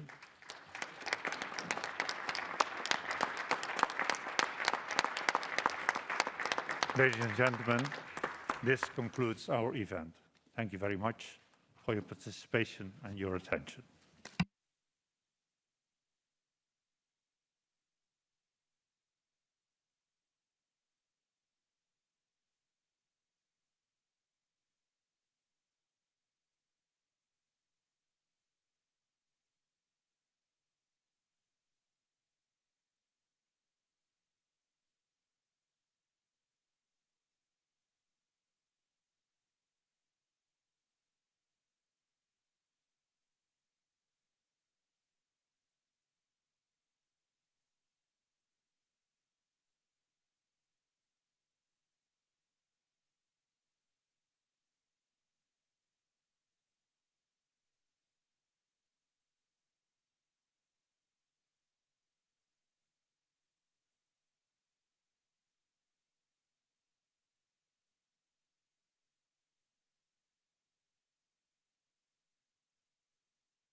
Dear colleagues, the next item of business is the debate on the report titled The Observatory on History Teaching in Europe, presented by Mr. Bertrand Buix on behalf of the Committee on Culture, Science, Education and Media.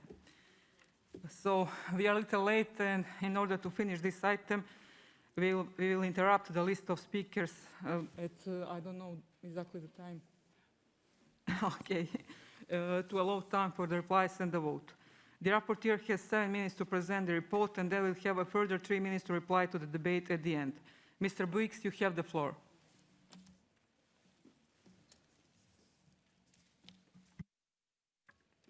Merci Madame la Présidente. Mesdames et Messieurs, très chers collègues, le 12 novembre 2020, 17 États membres du Conseil de l'Europe ont décidé de créer l'Observatoire de l'enseignement de l'histoire en Europe dans le cadre d'un accord partiel élargi. L'Observatoire est ouvert aux 50 États membres de la Convention culturelle européenne et offre la possibilité à d'autres États non membres d'adhérer. Ces prochaines années, la priorité essentielle sera d'élargir sa composition et de garantir un meilleur équilibre géographique entre les membres afin de renforcer la pertinence et la valeur ajoutée des travaux de l'Observatoire. La définition claire du mandat de l'Observatoire, qui exclut toute volonté d'harmoniser les programmes d'études en Europe, je tiens à le repréciser, qui exclut toute volonté d'harmoniser les programmes d'études en Europe, devrait rassurer les autres États membres du Conseil de l'Europe et les conduire à reconnaître la valeur ajoutée d'une telle plateforme d'échange sur les politiques et les méthodologies et à envisager d'adhérer à l'accord partiel élargi dans un futur proche. Le bon fonctionnement de l'Observatoire, initialement créé pour une période de 3 ans, dépendra inévitablement de son budget. Je soutiens fermement l'argument selon lequel les restrictions budgétaires imposées dans les États membres en lien avec la pandémie de Covid-19 ne devraient pas ébranler la décision d'assurer le bon fonctionnement de l'Observatoire. Enfin, je pense qu'il serait important de définir plus en détail la manière exacte dont les activités de l'Observatoire s'articuleront avec les travaux menés par le Conseil de l'Europe en matière d'enseignement de l'histoire, auxquels participent 47 États membres, afin de les renforcer mutuellement. À cet égard, je maintiens fermement que le budget ordinaire du Conseil de l'Europe devrait permettre de financer de manière appropriée les services de l'éducation du Conseil de l'Europe relative à l'enseignement de l'histoire, afin de garantir la pérennité à long terme du programme intergouvernemental. Il est vraiment encourageant de voir que l'Union européenne est ouverte et disposée à participer aux activités de l'Observatoire. Tout en reconnaissant le principe de subsidiarité et l'indépendance des États membres de l'UE, en ce qui concerne les décisions relatives aux politiques applicables dans le domaine de l'éducation et de l'enseignement de l'histoire, l'Union européenne pourrait jouer un rôle important et inciter les États membres de l'UE à adhérer à l'accord partiel élargi. L'Union européenne pourrait également contribuer efficacement aux activités de l'Observatoire et au secteur intergouvernemental du Conseil de l'Europe. Elle pourrait concevoir des dispositifs appropriés pour le financement de projets de coopération innovants, fondés sur des principes et des lignes directrices établis par le Conseil de l'Europe. Dans le cadre du programme Erasmus actuel, les étudiants en histoire pourraient effectuer une partie de leur formation professionnelle à l'étranger. Je propose également la création d'un dispositif ad hoc spécifique visant à financer les échanges professionnels entre les professeurs d'histoire, permettant également la participation d'enseignants de pays voisins non membres de l'Union européenne. Afin de susciter un élan politique, l'Union européenne pourrait envisager d'introduire dans les critères d'adhésion pour les pays candidats la réconciliation mémorielle de l'État candidat avec ses voisins. Je vous invite à lire plus particulièrement le chapitre 3 de mon rapport de fond qui porte sur les orientations pour un enseignement de l'histoire de qualité, promouvant la diversité, la multiperspectivité et la tolérance. Contrairement aux mathématiques, à la science ou aux langues, l'histoire est essentiellement une discipline interprétative. La pensée historique est donc au cœur de l'enseignement de l'histoire, qui permet aux élèves d'acquérir progressivement la capacité d'analyser les faits historiques, de débattre d'idées complexes sur le passé et ainsi de mieux comprendre les enjeux contemporains et de se repérer. En 2018, le Conseil de l'Europe a publié un ensemble de principes et de lignes directrices pour un enseignement de l'histoire de qualité au XXIe siècle, que nous avons poursuivi plus loin dans la Commission de la culture, de la science, de l'éducation et des médias, afin de diffuser ces 10 thèmes essentiels auprès des responsables politiques et de les inscrire dans le cadre des futurs travaux de l'Observatoire de l'enseignement de l'histoire.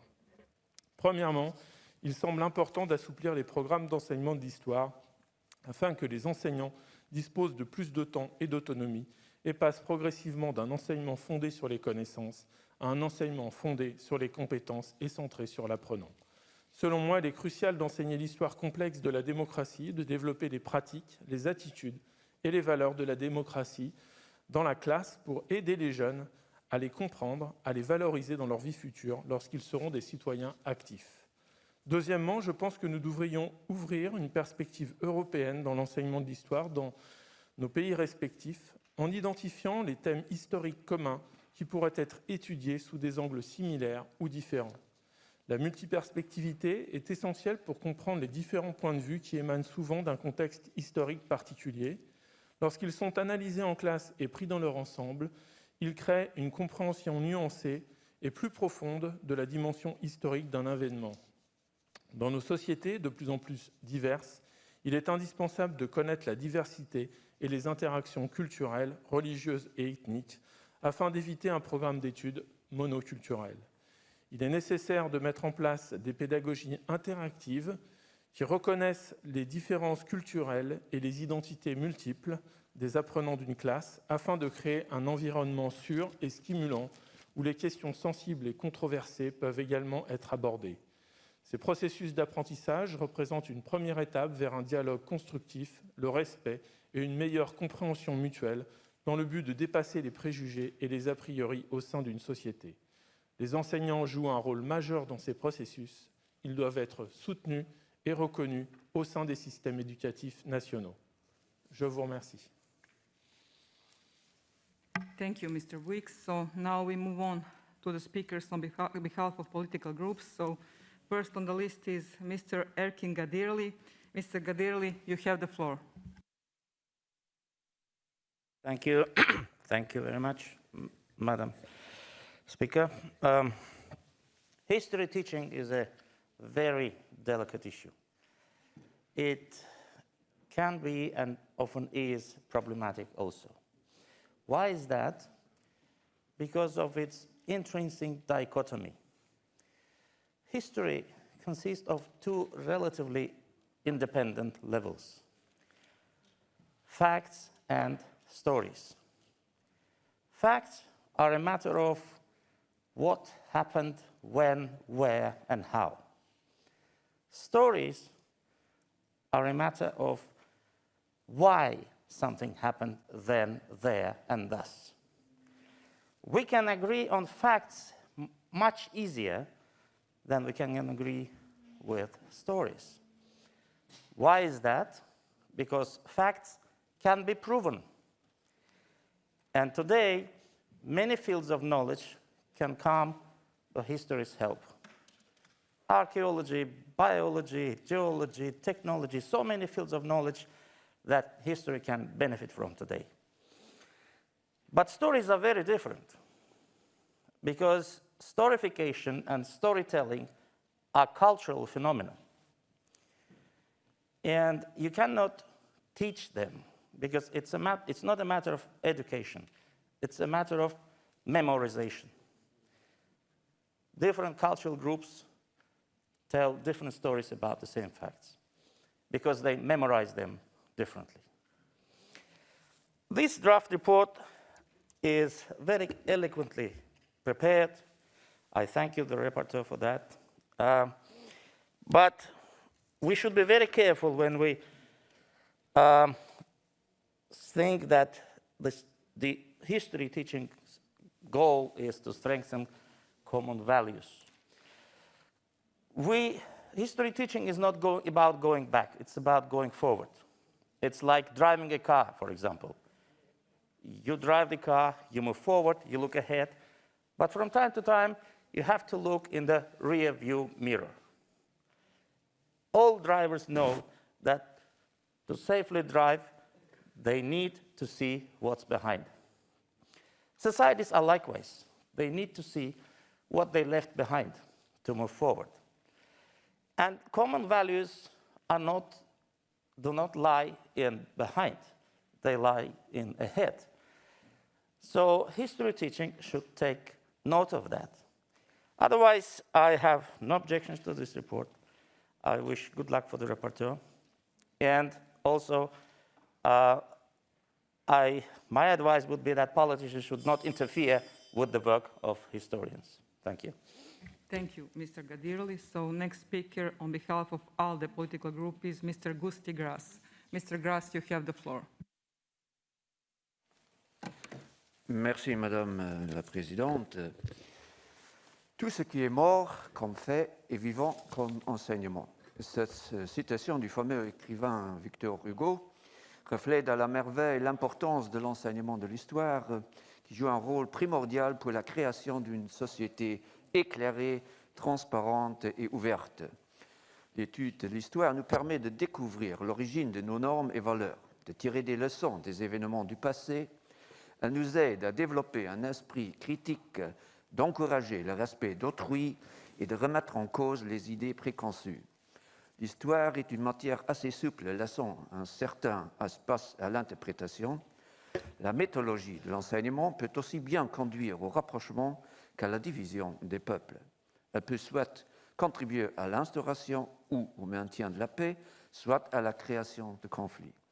Il y a de maints exemples où des autorités publiques ont diffusé une image simpliste et incomplète de leur propre histoire afin de manipuler leurs citoyens. Dans notre ère digitale, le groupe ALDE est d'avis qu'il importe plus que jamais de combattre les fake news et les tentatives de manipulation de l'histoire. Il faut donc assurer un enseignement de qualité qui reflète les valeurs fondamentales du Conseil d'Europe, à savoir le respect de la dignité humaine, la liberté, la démocratie, l'égalité, l'état de droit et la sauvegarde des droits de l'homme. Sachant que de nombreux pays sont aujourd'hui en train de réviser leur programme d'histoire, il convient de clarifier le rôle de cette discipline dans la formation de nos futurs citoyens. On ne peut pas imposer une propre interprétation de l'histoire de son pays. Il faut l'avouer, l'étude de l'histoire peut être partielle. Partant, mon groupe politique se prononce pour l'enseignement de l'histoire à travers une perspective transnationale. C'est ainsi que les enseignants doivent être encouragés à utiliser des techniques et méthodes d'enseignement promouvant la diversité et la tolérance. Ce sont donc surtout les enseignants d'histoire qui portent une responsabilité énorme, allant bien au-delà d'une simple transmission de savoir.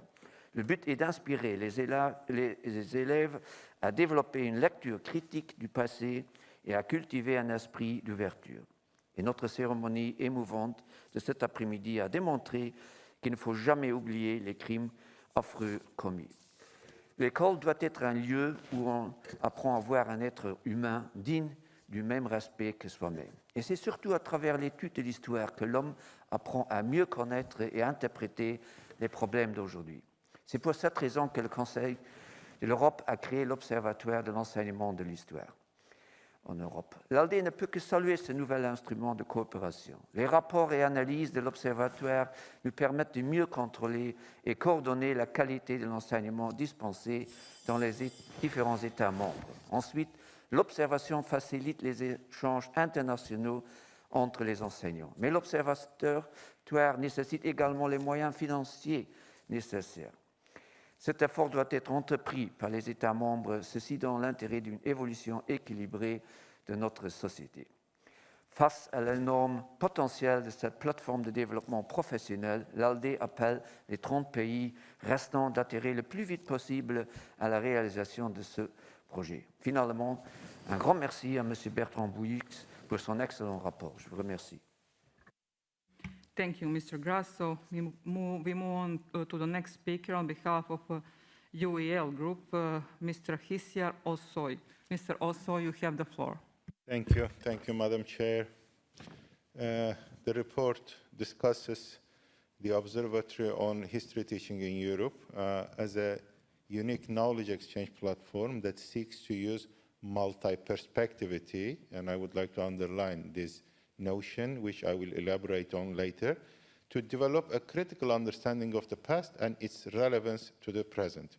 I very much, of course, appreciate the institution of such an observatory and the report on it now we are discussing. These are important steps in the right direction of building critical and pluralist historical consciousness that is much needed to address various problems that plague contemporary societies and to promote democratic citizenship. I would like to raise only 3 points here as humble contributions to the debate.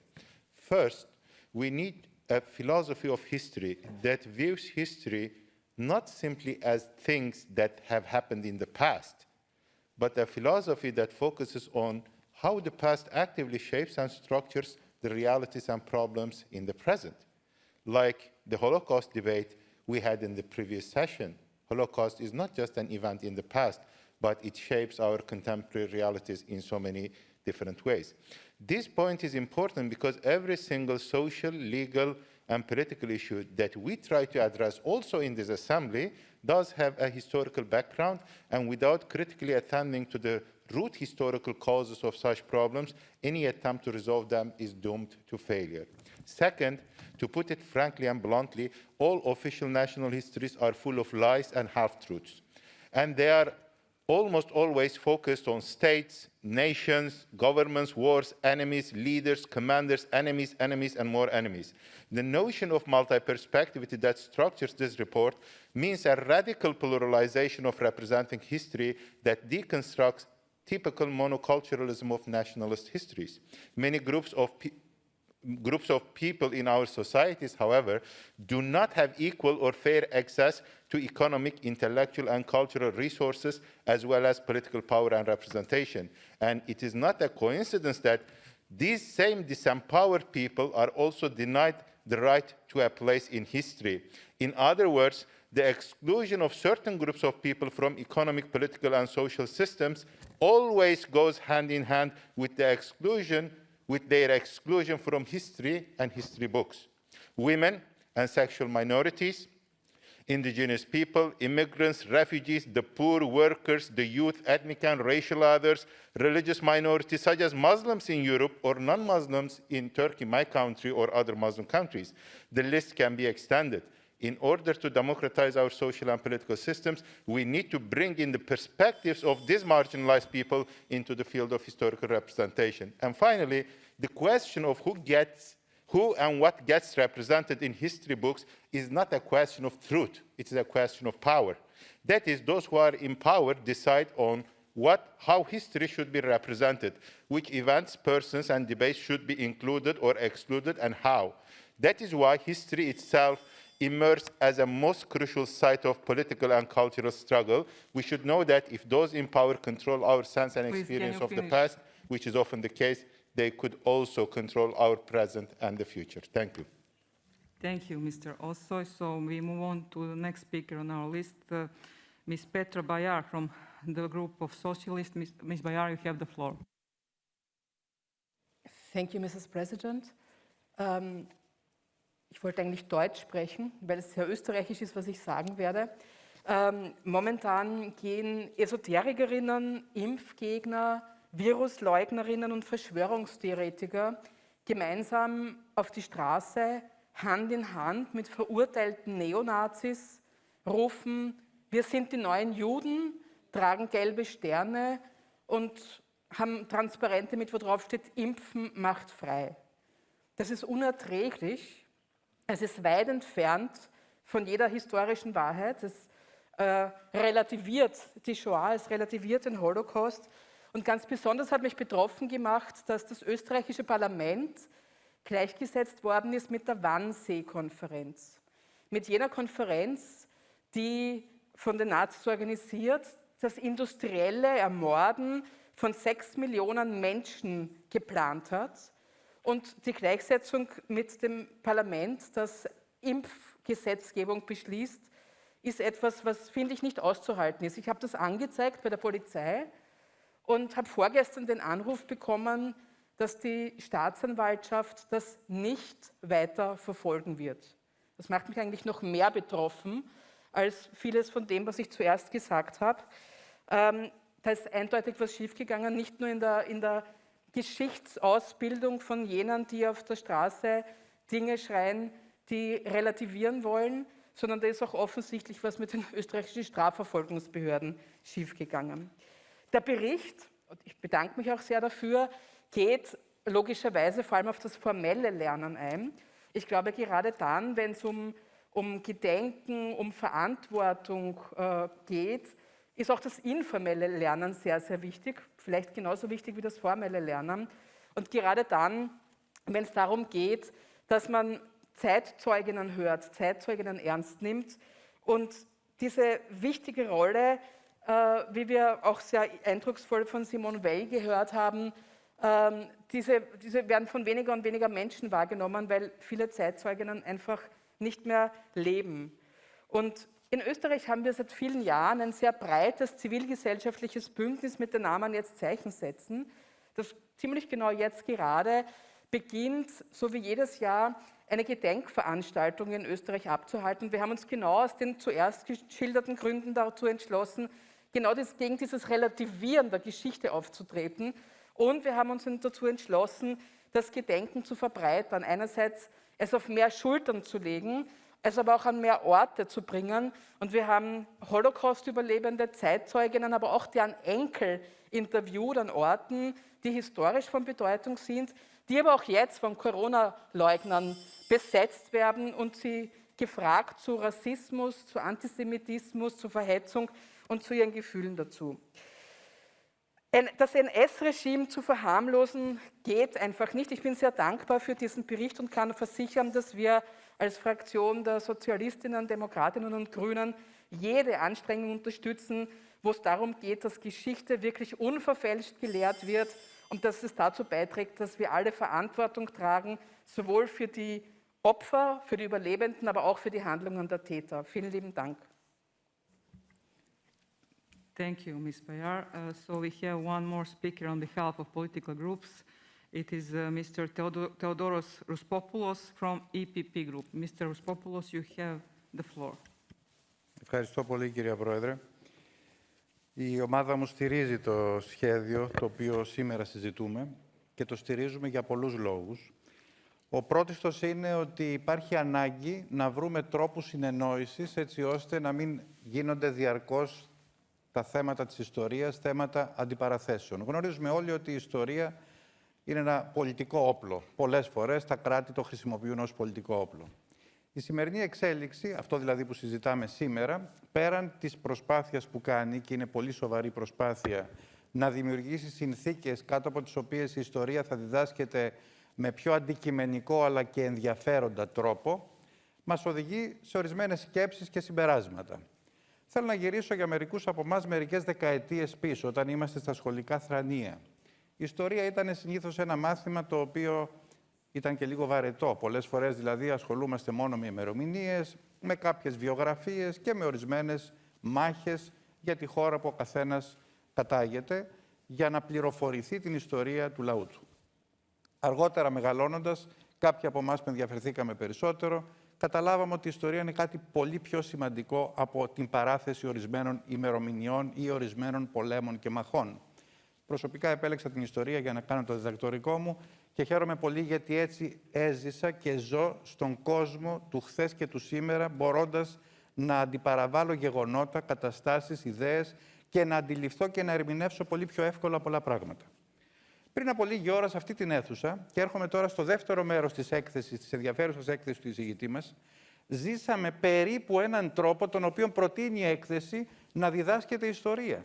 Όχι δηλαδή με ένα αποστεωμένο, παγερό και αδιάφορο ή απομακρυσμένο τρόπο διδασκαλίας, αλλά με μαρτυρίες ζωντανές, όπως ακούσαμε ανθρώπους οι οποίοι έζησαν το ολοκαύτωμα, με βίντεο, με νέους τρόπους τεχνικούς διδασκαλίας, χωρίς να χάνουμε την ουσία, γιατί πολλές φορές οι εντυπώσεις μπορεί να οδηγούν στο να χάσουμε την ουσία.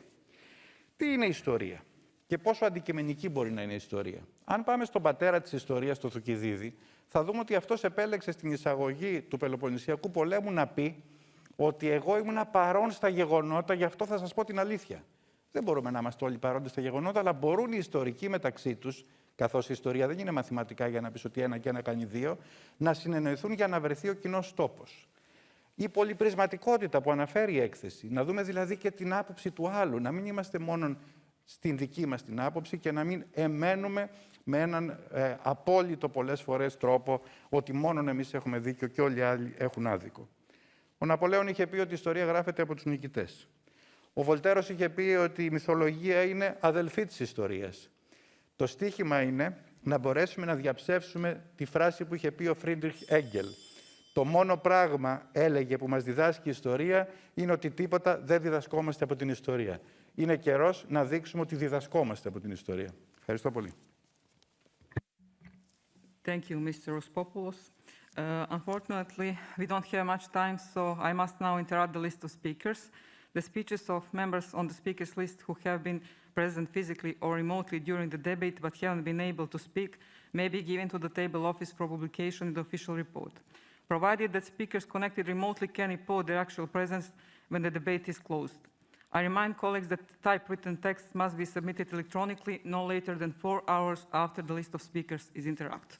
I call Mr. Wicks, the rapporteur, to reply to the debate. You have 3 minutes. You have the floor, Mr. Merci Madame la Présidente. Mes chers collègues, je remercie tous les membres qui ont pris la parole dans ce débat important. Avant de procéder au vote, permettez-moi de vous présenter brièvement le projet de résolution et de recommandation. Pour le projet de résolution qui est adressé au gouvernement et Parlement de nos États membres, je propose essentiellement 1. D'adhérer à l'accord partiel élargi sur l'Observatoire de l'enseignement de l'histoire en Europe, afin de pleinement profiter de cette plateforme d'échange des connaissances pour experts, responsables politiques et professionnels de l'enseignement de l'histoire. 2. De participer activement aux travaux du secteur intergouvernemental sur l'enseignement de l'histoire dans le cadre de la Direction générale de la démocratie du Conseil de l'Europe. Ce travail est de longue date et il a permis d'avancer une réflexion commune sur les lignes directrices pour l'enseignement de l'histoire. Le point 6.3 du projet de la résolution invite les États membres à mener une analyse stratégique des politiques d'enseignement de l'histoire et reprend de manière synthétique les propositions que j'ai avancées au chapitre 3 de mon rapport de fond. Pour le projet de recommandation, il s'adresse spécifiquement au comité des ministres avec un certain nombre de propositions concernant les activités du Conseil de l'Europe, notamment d'assurer un financement suffisant aux activités du service de l'éducation du Conseil de l'Europe relatives à l'enseignement d'histoire afin de garantir de bonnes synergies avec l'Observatoire et la pérennité à long terme du programme intergouvernemental. D'assurer une assistance technique dans le réexamen des politiques de l'éducation dans nos États membres qui l'envisagent, notamment en vue d'y intégrer les principes directeurs du Conseil de l'Europe pour un enseignement de l'histoire de qualité et son cadre de référence des compétences pour une culture de la démocratie. Puis, de développer la coopération avec l'Union européenne, l'UNESCO et les autres organisations internationales pertinentes dans le cadre de l'activité de l'Observatoire. Et finalement, d'encourager la coopération entre les associations et instituts professionnels européens actifs dans le domaine de l'enseignement de l'histoire, en tirant pleinement parti de la plateforme de coordination qui est offerte par l'Observatoire. Pour conclure, je souhaite vous remercier de votre attention et je vous invite à soutenir ces propositions importantes qui visent à aider nos parlements et gouvernements à mettre en place un enseignement de l'histoire de qualité. C'est ma conviction intime que la connaissance de l'histoire et la compréhension critique des systèmes politiques, sociaux, culturels et économiques et de leurs interactions posent le fondement d'un débat plus nuancé et dans le respect mutuel dans nos sociétés diverses et permettent aux jeunes d'adhérer pleinement à la démocratie. Je vous remercie. Thank you, Mr. Wicks. Does the chairperson of the committee wish to speak? You have the floor.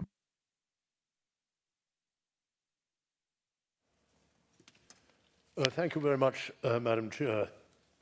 I warmly congratulate my distinguished colleague, Bertrand Buys, on his excellent and timely report. I'll briefly pick up 3 points. Why setting out to learn history in a Council of Europe context is the right approach. However, why this approach should be, as much as possible, learner-centered, using the Socratic dialogue.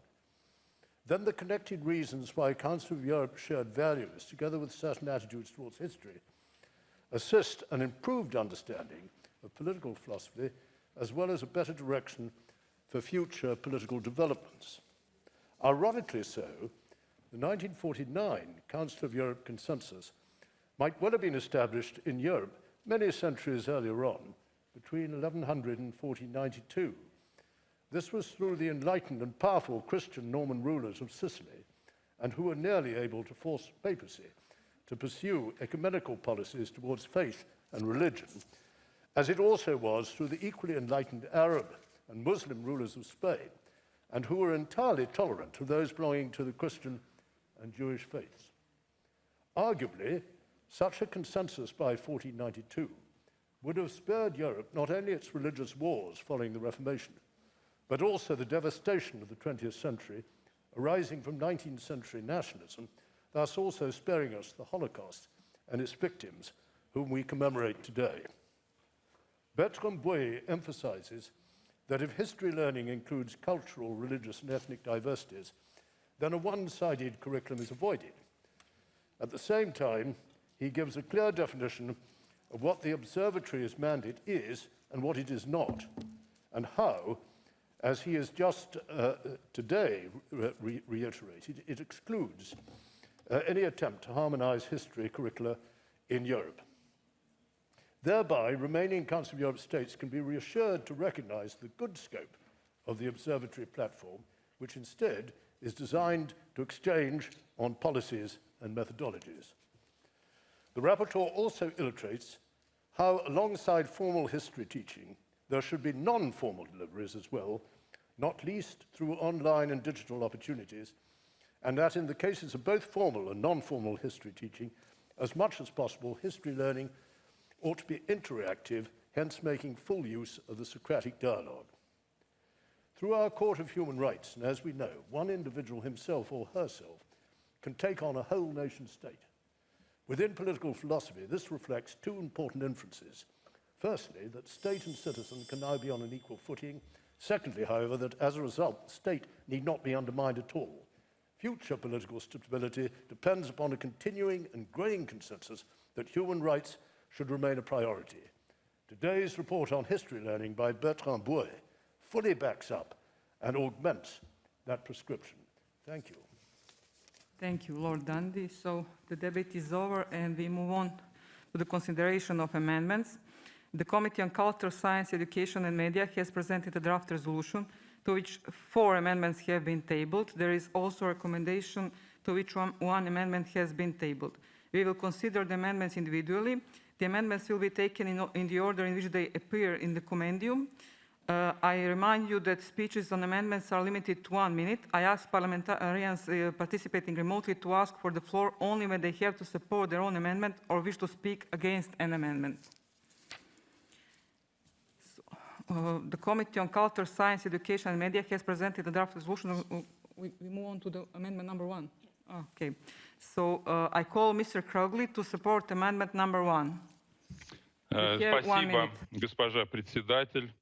Мы хотели бы в этой поправке сделать акцент именно на способе достижения поставленных задач, подчеркнуть важность вопроса.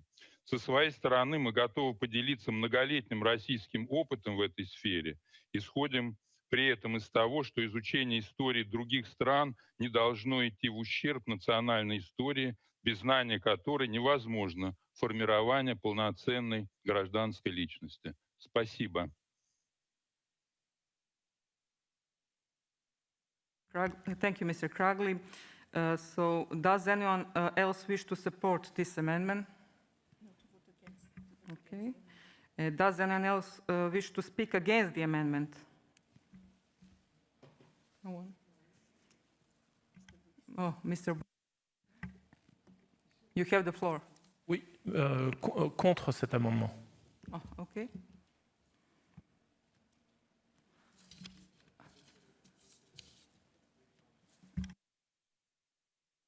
Avec l'argument qu'on avait développé en commission, c'est que il va à l'encontre en fait de la diversité qui est proposée par l'Observatoire, puisque l'Observatoire ne parle pas d'une histoire universelle, mais justement d'une diversité et d'une multiperspectivité.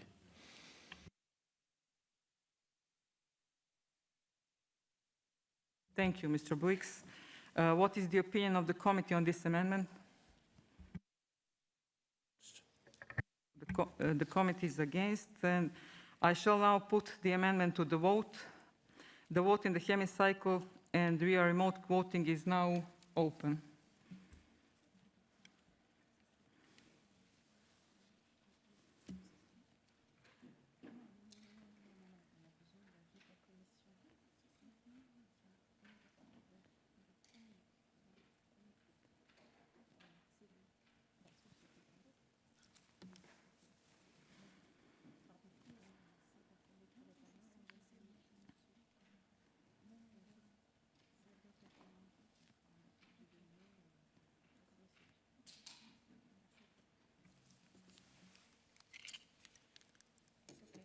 Okay, the vote is closed, yeah? Okay. So the vote is closed. I call for the result to be displayed.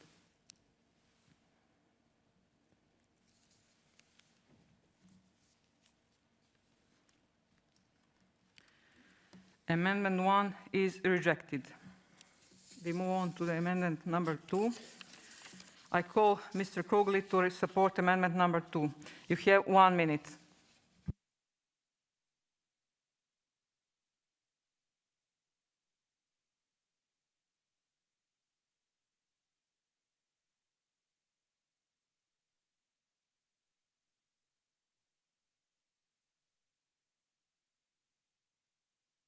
Большое спасибо, госпожа председатель. Собственно говоря, вторая поправка аналогична первой, и мы хотим ей подчеркнуть важность изучения истории зарубежных стран. Спасибо.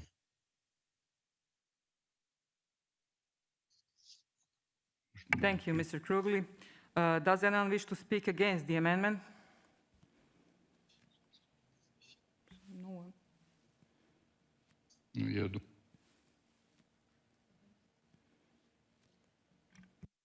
Buiks, you have the floor. Oui, merci Madame la Présidente. Pour les mêmes raisons, contre, parce que cet amendement vise à introduire la notion d'histoire universelle et que ça va à l'encontre en fait du principe même de l'Observatoire qui est le respect et la diversité historique de chaque pays. Thank you, Mr. Buiks. What is the opinion of the committee on the amendment? So the committee is against. I shall now put the amendment to the vote. The vote in the hemicycle and via remote voting is now open.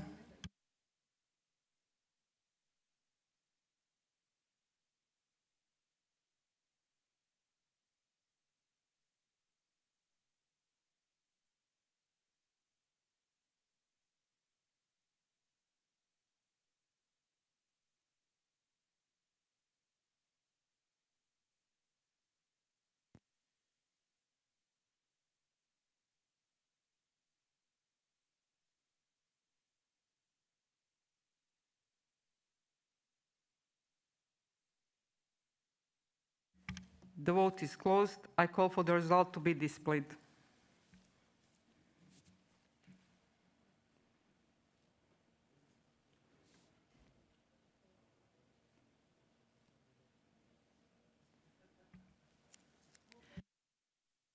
Amendment number 2 is rejected. We move on to the amendment number 3. I call Mr. Krugli to support amendment number 3. You have 1 minute. Mr. Krugli, you have the floor.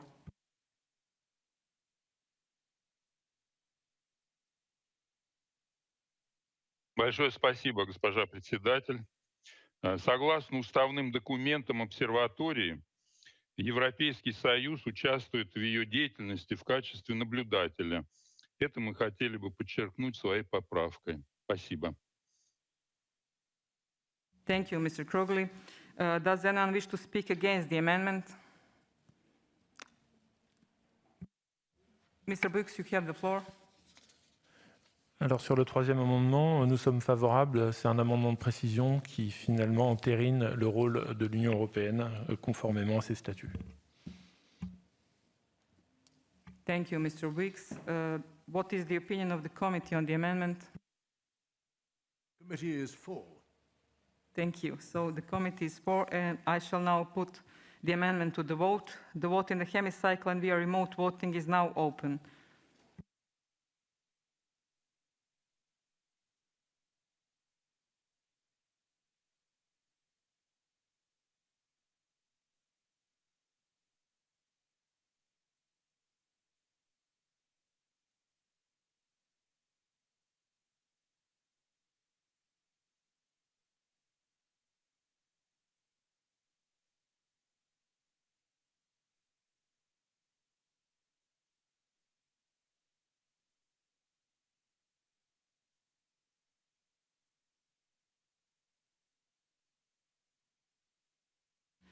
The vote is closed. I call for the result to be displayed.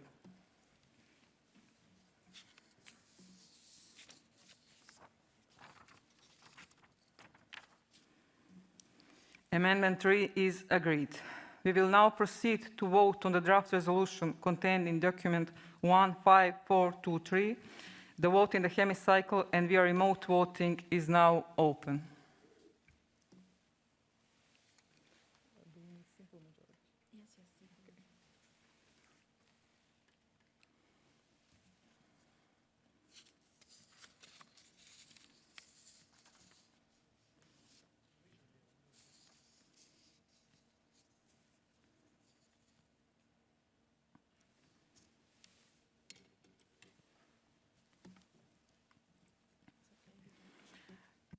The vote is closed. I call for the result to be displayed.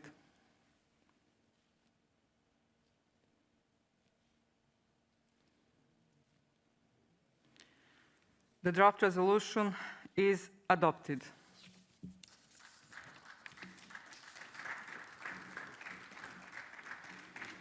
We now move on to the draft recommendation. The Committee on Culture, Science, Education and Media has presented a draft recommendation to which one amendment has been tabled. I call Mr. Krugli to support amendment number 4. You have 1 minute.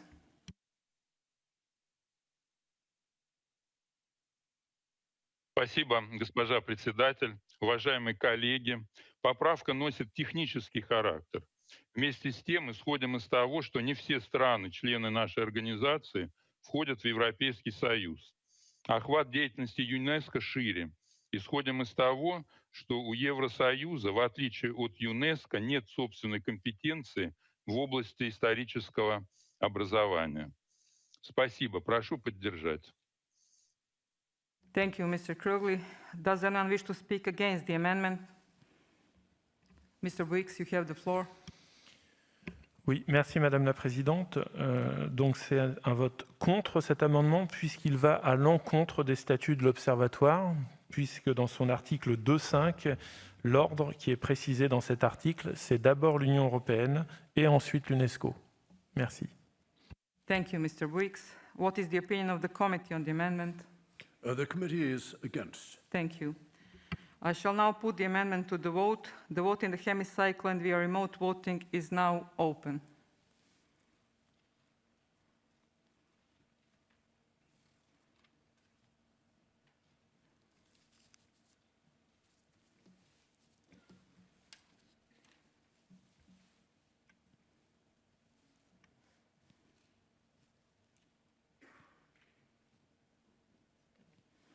The vote is closed. I call for the result to be displayed.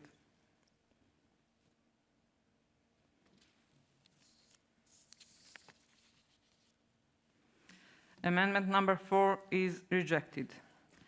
We will now proceed to vote on the draft recommendation. The vote is open.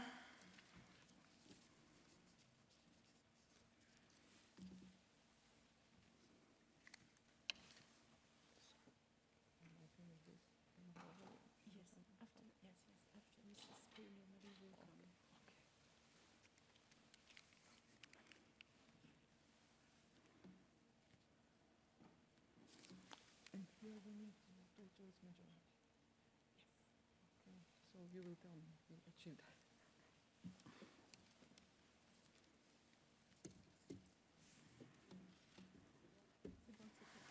The vote is closed. I call for the result to be displayed.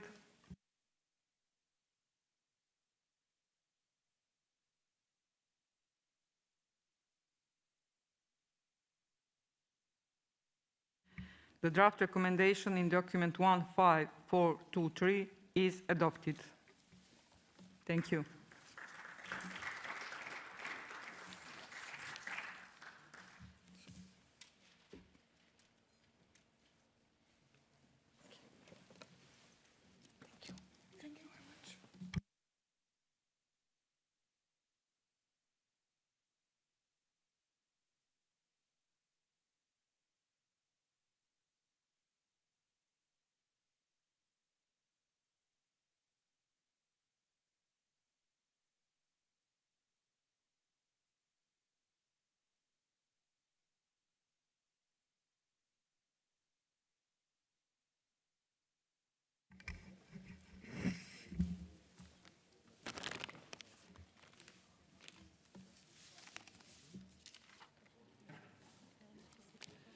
And then we continue on the next debate. And I think this next item of business this afternoon is the debate on the report titled The Functioning of Democratic Institutions in Armenia. It's document 15432, presented by Mr. Kimmo Kiljunen and Mrs. Boriana Åberg on behalf of the Monitoring Committee. In order to finish by 7 p.m., we must interrupt the list of speakers at about 6 p.m. to allow time for reply and the vote. We will begin with Mr. Kiljunen and Mrs. Åberg, co-rapporteurs. You have 7 minutes in total to present the report, which you may divide between you, and will then we'll have a further 3 minutes to total to reply to the debate at the end. I call Mr. Kiljunen. Actually, I allow Madame Boriana Åberg to represent the case first, and then I will add. The Scandinavian cooperation, I understand. Nordic, yeah. Yes, Mrs. Åberg. You have Finland, Sweden, and Norway up here, so that's why I'm joking about this. But even though, Mrs. Åberg, the floor is yours. Thank you, Madam President and dear colleagues. When Kimmo Kiljunen was appointed co-rapporteur by the Monitoring Committee in 2019, Armenia had recently experienced the Velvet Revolution, a peaceful change of government that took place in strict compliance with the constitutional provisions. It was a milestone in the history of Armenian institutions.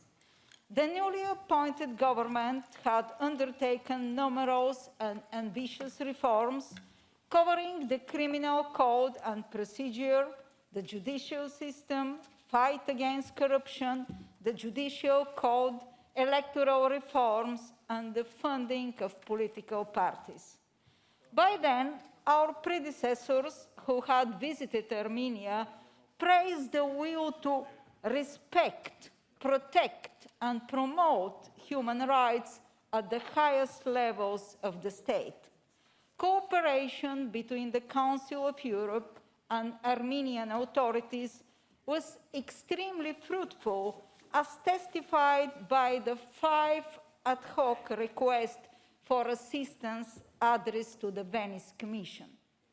Only 2 weeks after my appointment as co-rapporteur in September 2020, armed conflict broke out with neighboring Azerbaijan over the territory of Nagorno-Karabakh.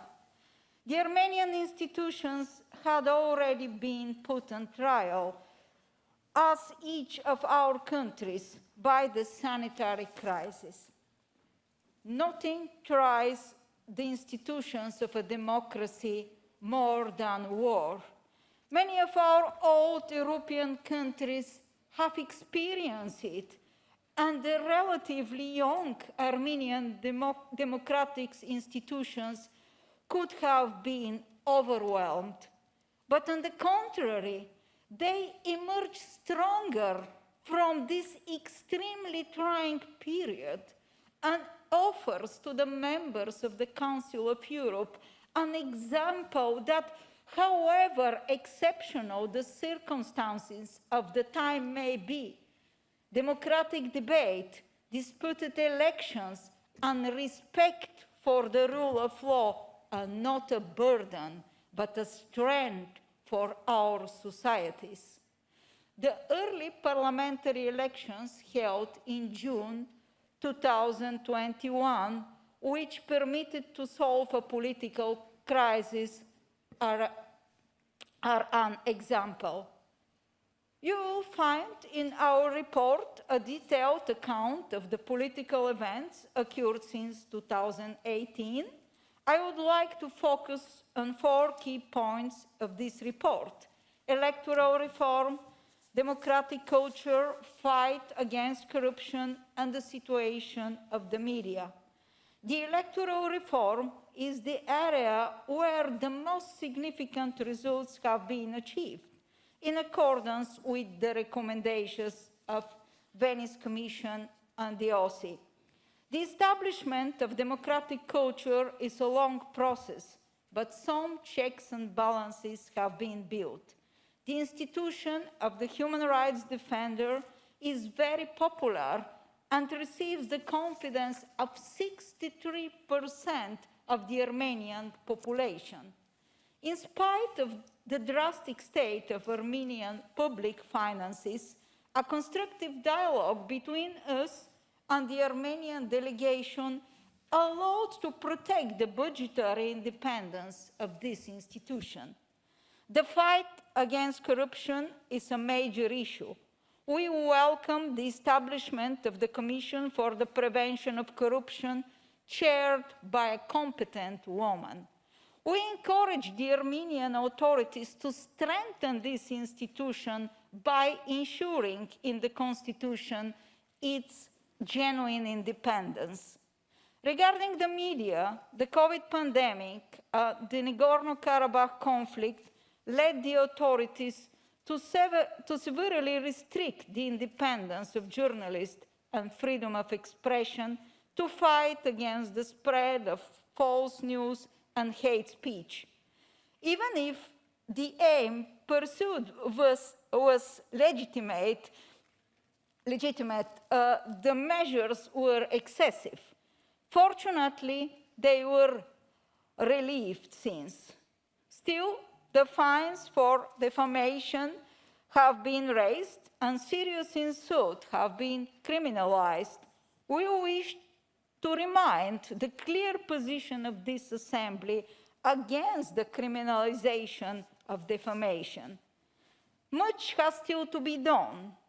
As in each of our countries, democracy is work in progress. The resolution lists many demands to the Armenian authorities. The political climate stays excessively polarized. Emphasis should be given to the alternatives between party programs and projects rather than on the individuals. We called for the reinstatement of a Ministry of the Interior entrusted with law enforcement agencies. Confidence in the judiciary is low among the population. The judicial reform needs to be continued. But Armenia can be proud of its accomplishments so far, and our Assembly can be proud of the assistance it offered through these difficult times. Thank you, Madam President. Thank you, Mrs. Åberg. I think that was the 7 minutes. The 3 minutes are left. I think you had 7 minutes in total. So I continue with the speakers list, and I start with the speaker on behalf of the political groups. And the first one is Mrs. Fiona O'Loughlin, Ireland and ALDE Group.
Mrs. Loughlin, I do think that you can start over again because there's a technical problem and the interpreters are not able to translate. Okay.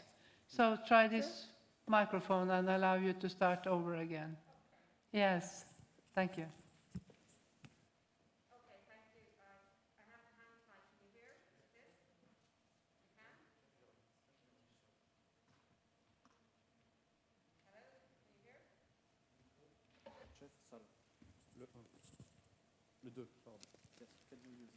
Yes, can you hear me now? Yeah, perfect, thank you. Well, can I thank once again the co-rapporteurs of this report, and Ms. Aberg gave us her summation on behalf of herself and Mr. Kiljunen. They've done excellent work and very detailed work indeed in relation to Armenia. And there is no doubt that Armenia has made very large progress in its democratic development since 2018. And it has had, during that time, a series of events which have exerted a very strong influence on the functioning of its institutions.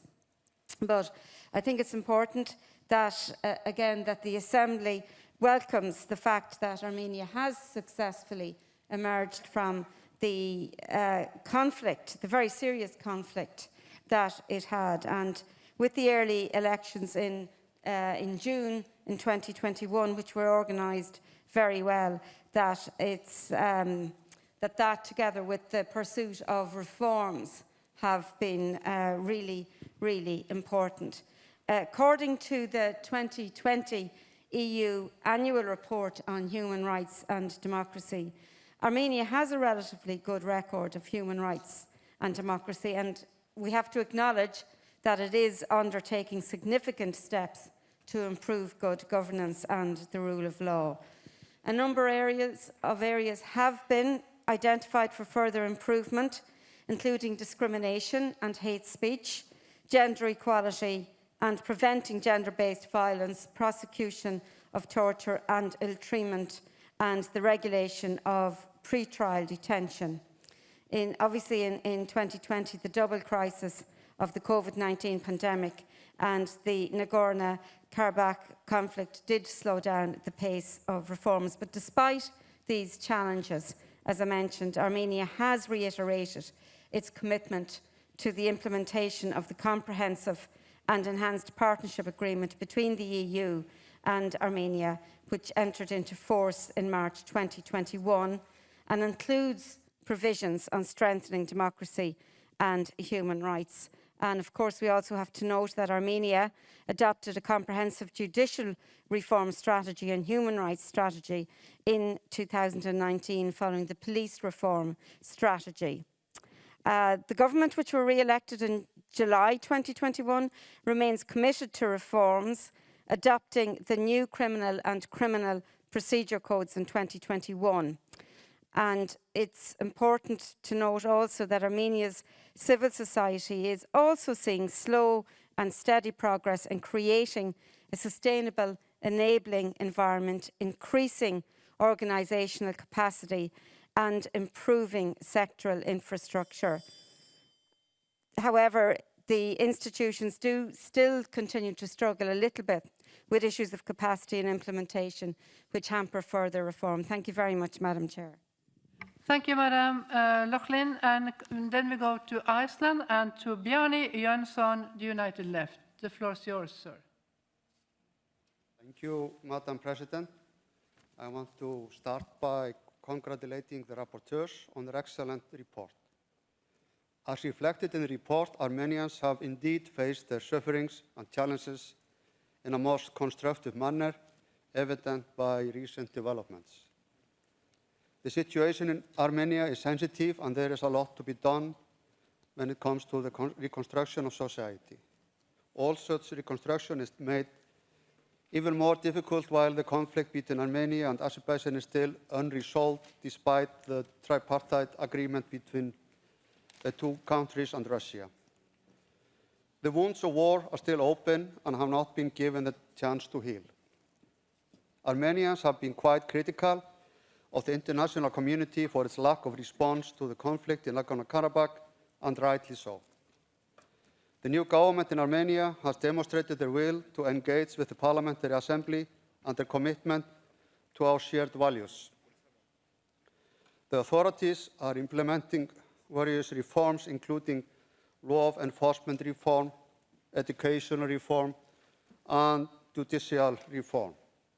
Armenians have further indicated that an important pillar of their foreign policy as a landlocked country is the importance of securing and opening transport routes to neighboring countries in order to enhance economic prosperity and cultivate contact between countries and their inhabitants. The international community could support these plans to foster peaceful cooperation between neighbors and contribute to peace and stability in the area.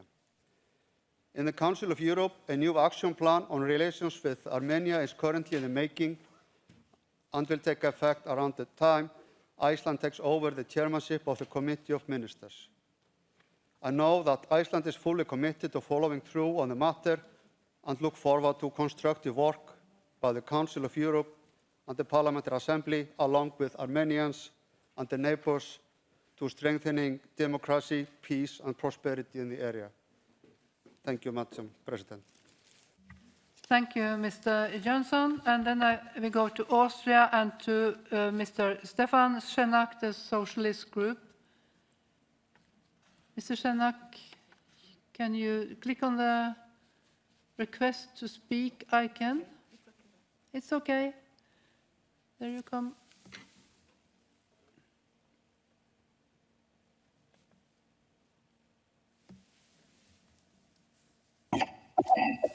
In the time of digitalization, it needs always some seconds after you get the word that everything is working. Thank you, Madam President. As long year co-rapporteur for the neighbor country Azerbaijan, I know a lot of the situation also in Armenia.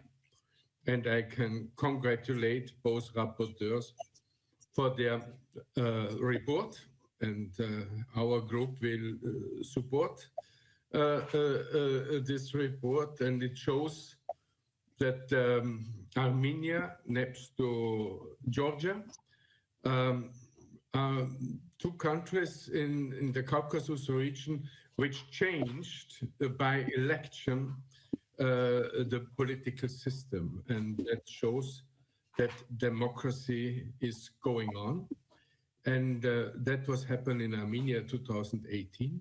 And but the new government had from the beginning on the problem with the Nagorno-Karabakh conflict and the different wars, and especially the last war. And there was a lot of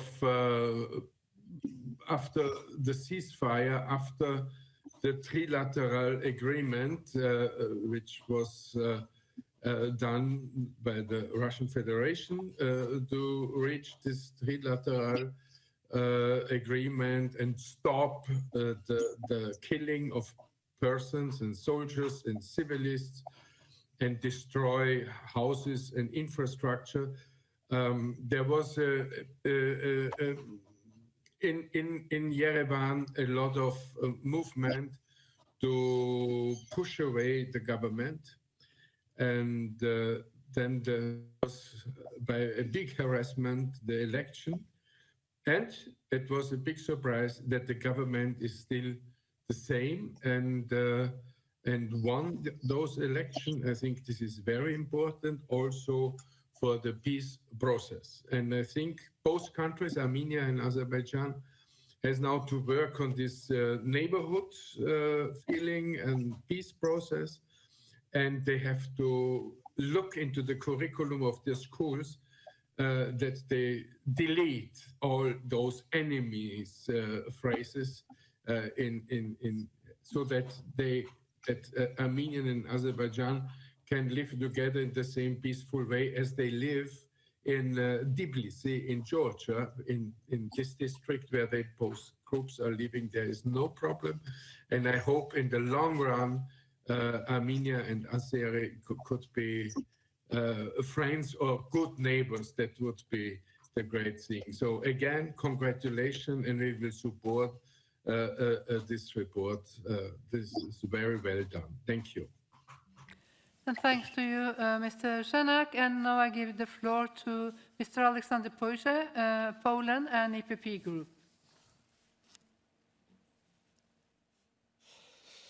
Merci, Madame Présidente. Chers collègues, je voudrais d'abord, au nom du groupe PPE, remercier les rapporteurs pour ce rapport et les féliciter pour la qualité de leur travail.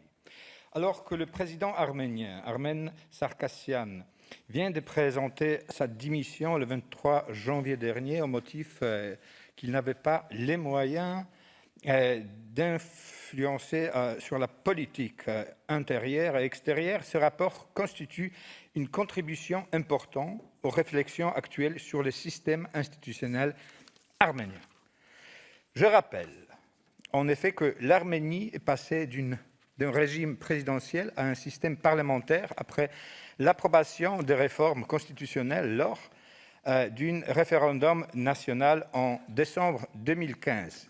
Là, il faut dire qu'en même temps, la Commission de Venise s'est prononcée très favorablement au changement à la loi constitutionnelle d'Arménie, ce qui n'est pas toujours le cas. Ces dernières années, l'Arménie a réalisé des progrès remarquables en matière de démocratie et d'état de droit, avec une alternance politique qui s'est déroulée de manière pacifique. Après le conflit meurtrier du Haut-Karabakh, à la fin de l'année 2020, ce pays a aussi réussi à sortir de la crise politique grâce à des élections libres et équitables qui se sont tenues en juin 2021. Certes, des progrès restent à accomplir, concernant notamment la participation des femmes, la réforme judiciaire ou encore les relations apaisées entre la majorité et l'opposition. De ce fait, nous exprimons nos espérances que la polarisation de la scène politique n'aboutira à l'enracinement plein d'une vraie culture parlementaire. Nous espérons que le Parlement deviendra un vrai forum du dialogue constructif. Mais le plus grand danger pour la démocratie arménienne tient à la menace extérieure. La sécurité, d'ailleurs, était le principal sujet lors de la campagne des élections législatives anticipées de 2021. Malgré le cessez-le-feu, la situation sécuritaire dans Haut-Karabakh demeure extrêmement tendue. La question du retour des prisonniers de guerre et des personnes civiles détenues par l'Azerbaïdjan n'est toujours pas réglée. Mes chers collègues, le choix de l'Arménie de poursuivre le chemin des réformes vers la démocratie et l'état de droit répond entièrement à l'exigence de notre maison. Nous devrons soutenir ces efforts. Aujourd'hui, un de nos collègues disait, pendant autre débat, que c'est l'autoritarisme vers ses propres citoyens qui amène à l'agression vers les pays voisins. On voit que ce n'est pas le cas de l'Arménie. Merci beaucoup. Thank you, Mr. Poirier, and I continue with Mr. John Howell from the United Kingdom and from the European Conservatives Group. Howell, the floor is yours. Thank you very much, Madam President. I too would like to start my speech by thanking the rapporteurs for a very good assessment, a very good overview of the situation in Armenia. And what they have done in that is to be very comprehensive in the issues that they have tackled, so I thank them for that. I thank them too for ending today's debate with an optimistic report about the future of Armenia and of the area as a whole. And it is so lovely to participate in a debate where that is the main theme that comes through. Because I too have concerns over how Armenia will maintain its position in the rule of law. And like the previous speaker, I too pay tribute to it for moving from a presidential style of government to a parliamentary style. And what we have done in this is to help them in an exercise of democratic confidence building. And I do think that that is an important role that this council should be playing in a whole number of different countries where particularly there has been conflict or where there has been difficulties in establishing a democratic basis for it. So while I give my congratulations to the government of Armenia for the work that has been undertaken, I would be the first to say that the work doesn't stop.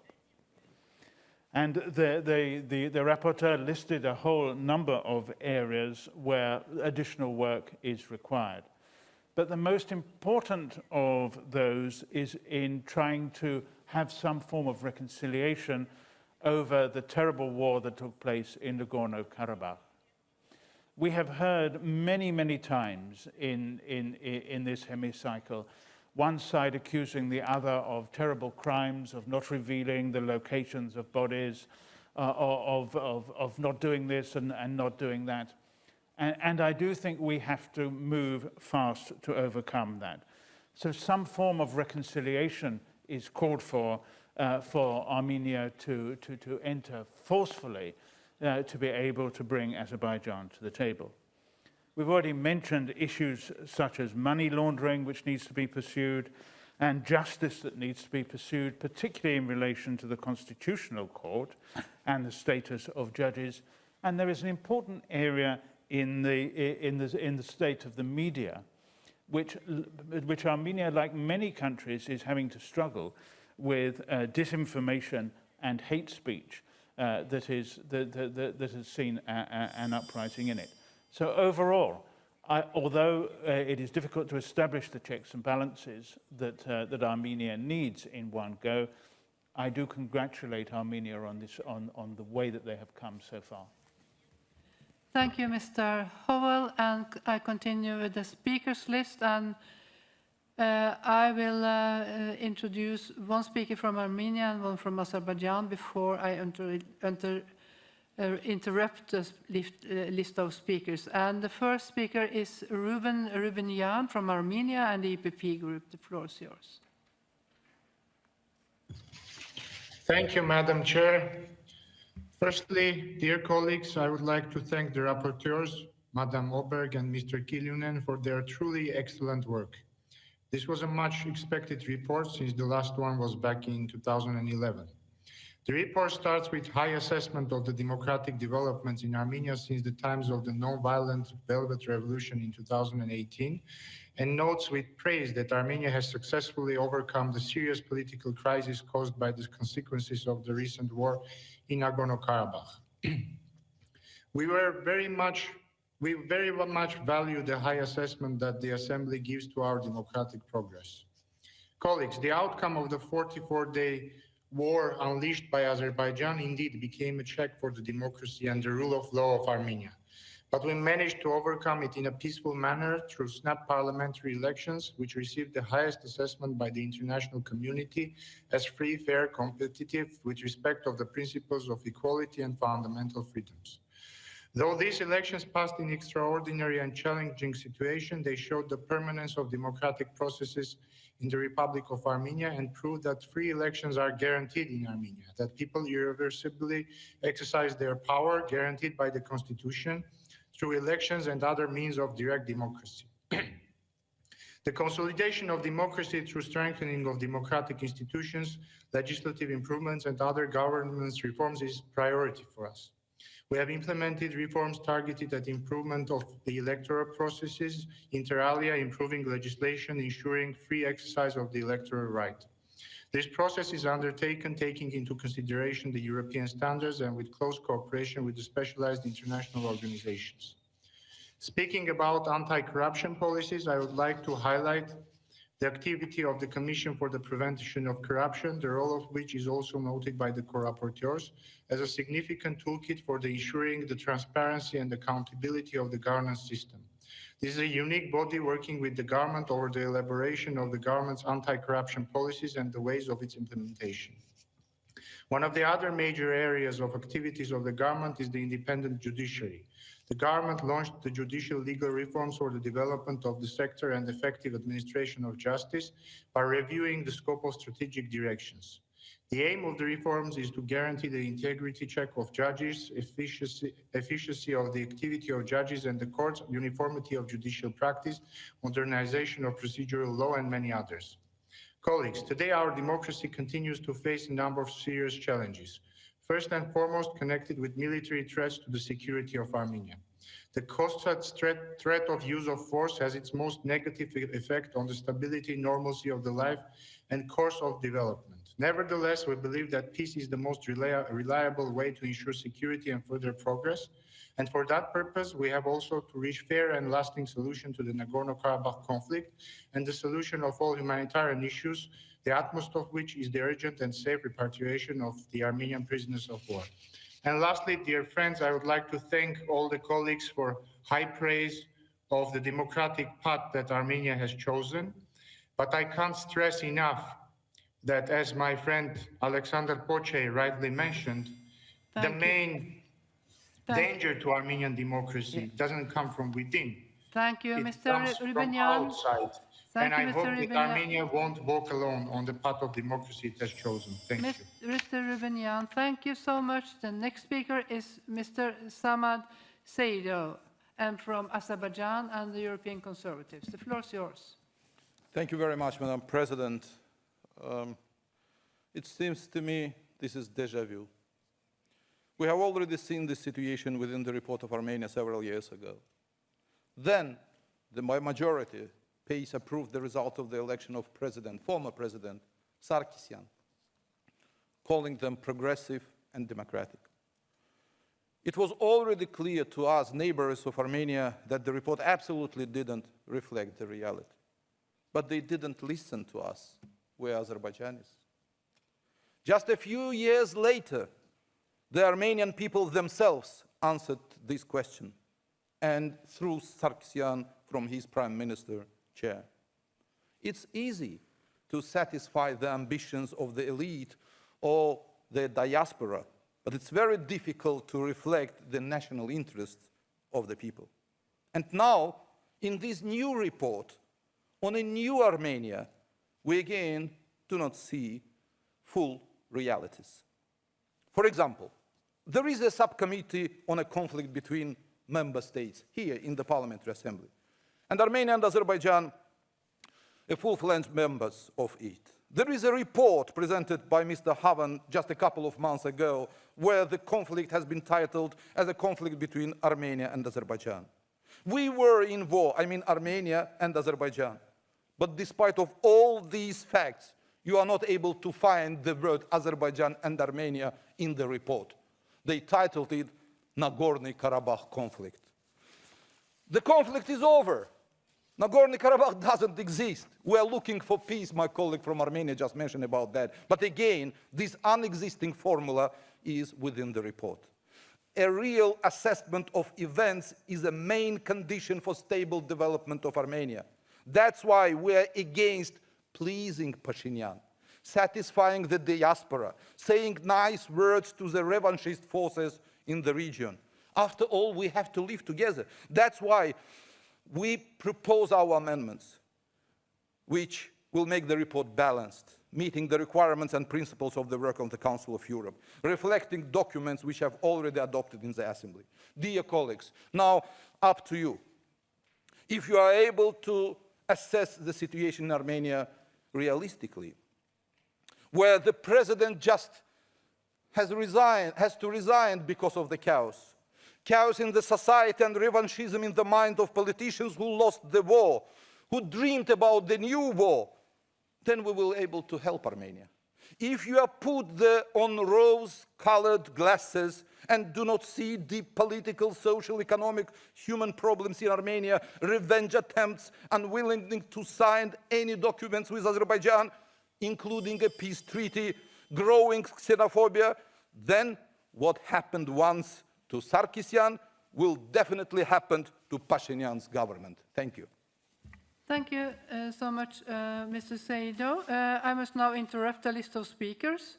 The speeches of members on the speakers list who have been present physically or remotely during the debate but have not been able to speak may be given to the table office for publication in the official report, provided that speakers connected remotely can report their actual presence when the debate is closed. I remind colleagues that written texts must be submitted electronically no later than 4 hours after the list of speakers is interrupted. I call Mrs. Åberg, I think, or is it maybe Mr. Kuljonen? You can decide between yourself. Mr. Kuljonen, the floor is yours to reply to the debate.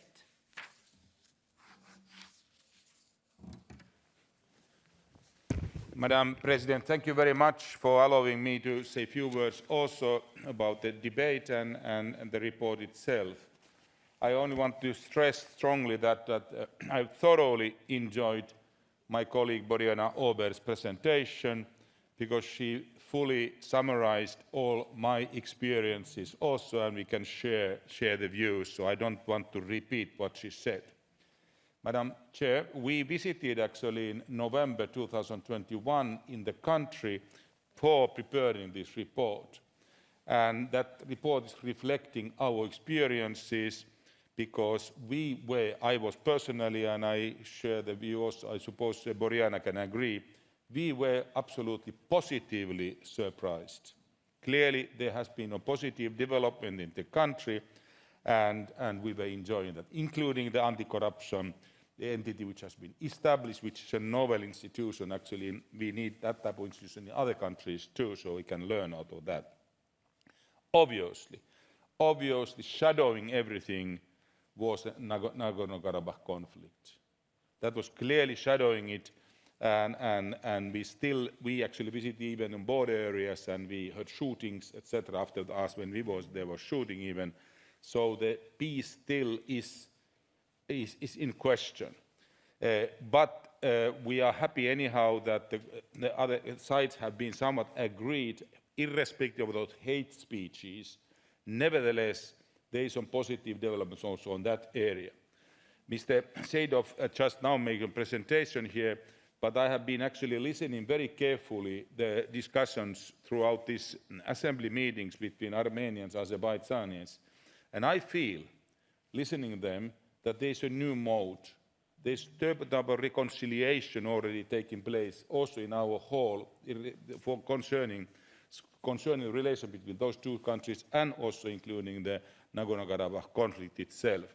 So that is important to recognize, and in that way we are looking forward for the future of Armenia in very, very positive terms, and we submit humble way our report for voting now. Thank you.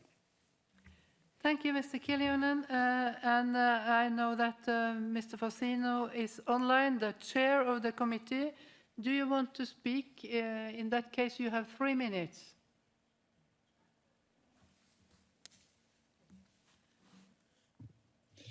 Grazie molte. Naturalmente io ringrazio anch'io i 2 relatori che hanno fatto davvero un lavoro straordinario. La situazione armena è stata descritta, è una situazione molto complessa, ha avuto negli ultimi anni delle vicende anche molto turbolente, sia nella politica interna e sia soprattutto sotto, diciamo, l'incalzare dello scontro con l'Azerbaigian per il Nagorno-Karabakh. Gli ultimi avvenimenti, gli ultimi sviluppi della situazione in Armenia sono, diciamo, confortanti, nel senso che si stanno realizzando una serie di riforme democratiche e di passaggi di stabilizzazione politica che vanno nella direzione anche proprio delle raccomandazioni, dei consigli che i nostri rapporteur, la stessa Commissione di Venezia, il Consiglio d'Europa ha dato, ed è importante che si riapra anche una fase nuova nelle relazioni tra l'Armenia e l'Azerbaigian. Qualche primo passo c'è stato, se ne dà conto anche nella relazione che i nostri rapporteur hanno presentato. Bisogna andare avanti con molta determinazione, sapendo che Armenia e Azerbaigian insistono sullo stesso territorio dall'eternità e per l'eternità, e quando si è vicini, anche se è più complicato e più difficile, bisogna creare le ragioni della coesistenza, della convivenza, della cooperazione. È stata eletta ieri, è stata rinnovata ieri la commissione la sottocommissione della nostra commissione di monitoraggio per la risoluzione dei conflitti tra Paesi membri, e uno dei primi argomenti che il nostro sottocomitato affronterà nel suo lavoro è esattamente quello di promuovere tutte le iniziative utili a favorire un miglioramento progressivo e costante delle relazioni tra l'Armenia e l'Azerbaigian, in ragione tale che ciascuno possa sviluppare diciamo, la propria iniziativa politica, la propria vita interna, il proprio sviluppo economico, senza avere paura di nuovi conflitti e di nuove tensioni. Il rapporto che è stato presentato è molto dettagliato, molto utile, è una base di riferimento importante per il lavoro del Consiglio d'Europa e per la Commissione a monitoraggio, e quindi noi continueremo a seguire la situazione armena e a fare di tutto per sostenere, promuovere, favorire processi di stabilità democratica e di pace nella regione. Grazie.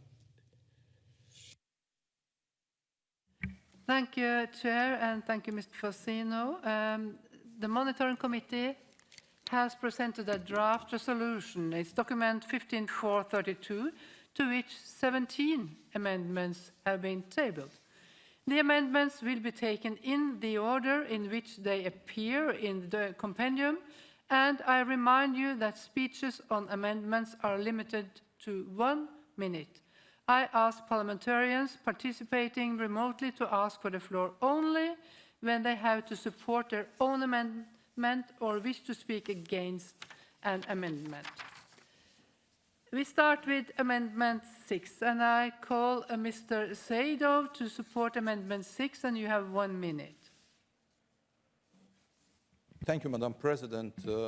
The major and very important to follow the style of the presentation of the papers within the Parliamentary Assembly, and especially within the Monitoring Committee. Our respectable rapporteur presented the report.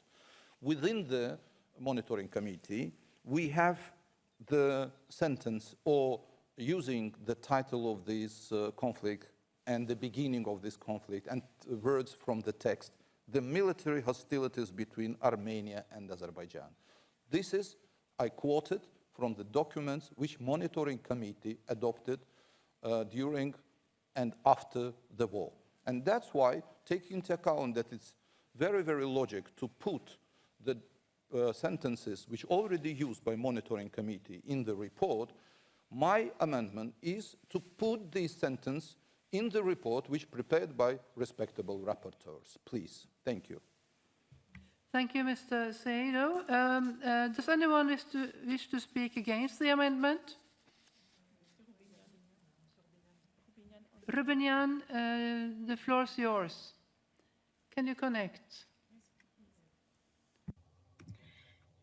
Thank you, Madam Chair. Mr. Seidov is wrong. Nagorno-Karabakh conflict is the name that has been used for the conflict for decades, including in this assembly.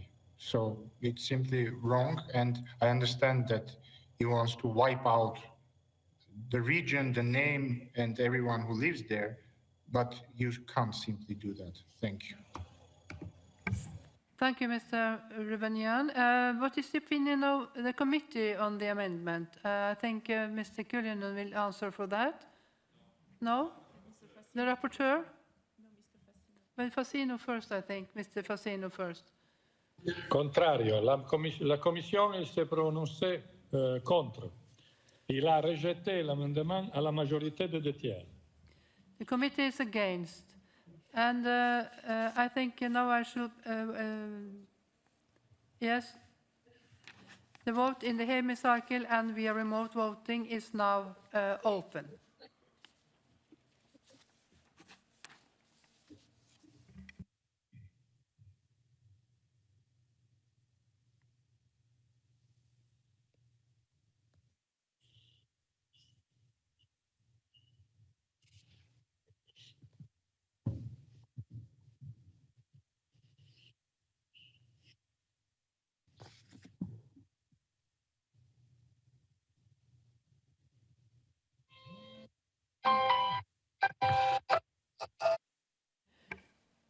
Then the vote is closed, and I call for the result to be displayed.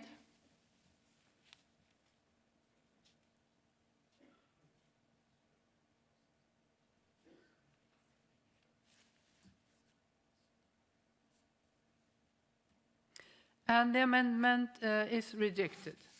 We continue to amendment number 7, and I call Mr. Seido to support amendment 7. You have 1 minute, sir. Thank you, Madam President. I just want to remind to my colleague, Mr. Rubinian, the title of the report 1416, which adopted in 2005, the conflict dealt by OSCE group. The title of the report, which presented to the Parliamentary Assembly and just recently adopted by Mr. Havan, the humanitarian consequences of the war between Armenia and Azerbaijan / Nagorno-Karabakh. Where he can see Nagorno-Karabakh conflict title in the document, please show me. And that's why, instead of this kind of accusation and presenting not so right information, our amendment is about changing the wording which within the report into the phrase 6-week war. Thank you very much. I ask for support. Thank you, Mr. Seido. Does anyone wish to speak against the amendment? Rubinian, Mr. Rubinian, the floor is yours.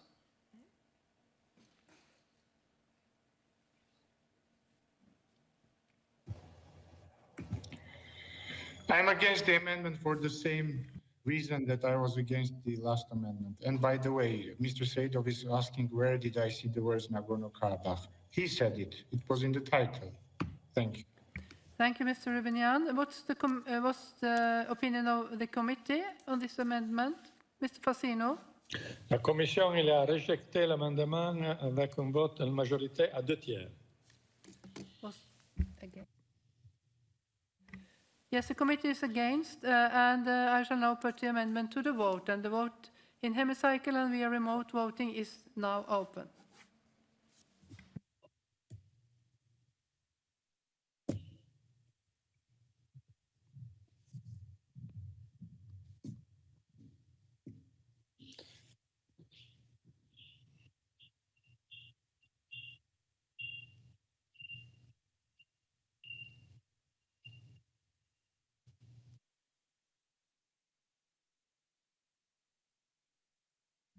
Yes, and the vote is closed, and I call for the result to be displayed.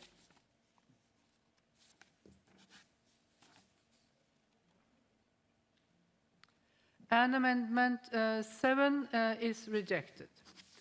Thank you, and then we go to amendment number 8, and I call Mr. Seido to support amendment 8. You have 1 minute, sir.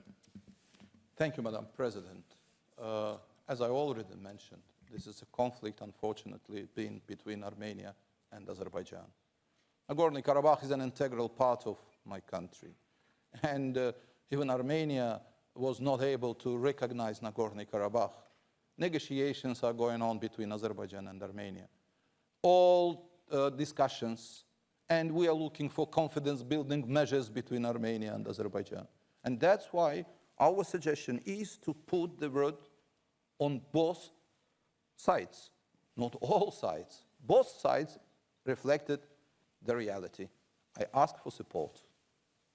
Thank you, Mr. Seido. Does anyone wish to speak against the amendment? Mr. Rubinian, the floor is yours.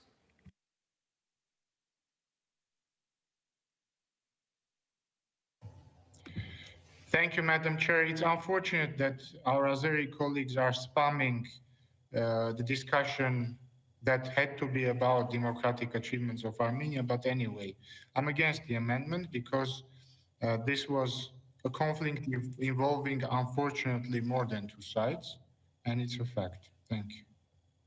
Thank you, Mr. Rubino. What is the opinion of the committee on the amendment, Mr. Fassino?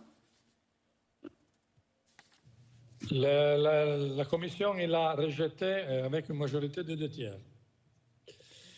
Thank you. The committee is against with 2/3 majority, and the vote in the hemicycle and via remote voting is now open.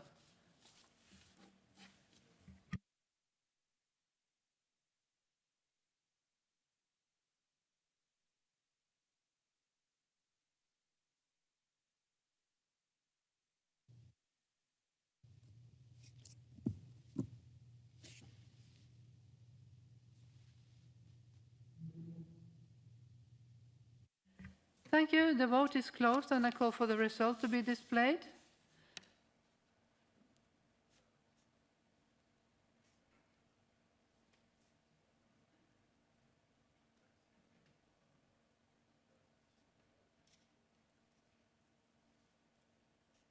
And there you see that Amendment 8 is rejected.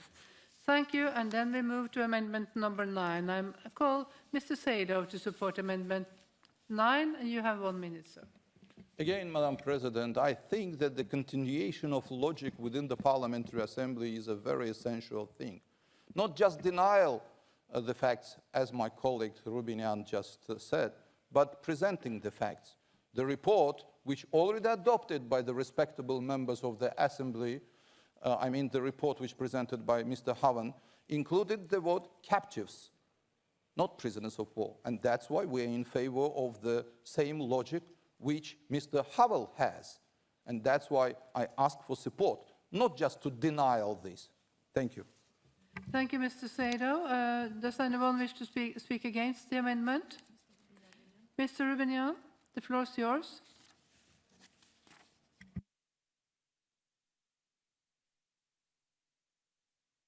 In violation of the trilateral statement and in violation of the international humanitarian law, Azerbaijan, more than a year after the end of hostilities, hasn't repatriated all the Armenian prisoners of war, and this amendment should absolutely not pass. I'm against this amendment. Thank you. Thank you, Mr. Rubinian. What is the opinion of the committee on the amendment, Mr. Fassino? La Commission l'a rejeté avec majorité de 2 tiers. The committee was against with a big majority. I shall now put the amendment to the vote, and the vote in hemicycle and the vote remote voting is now open.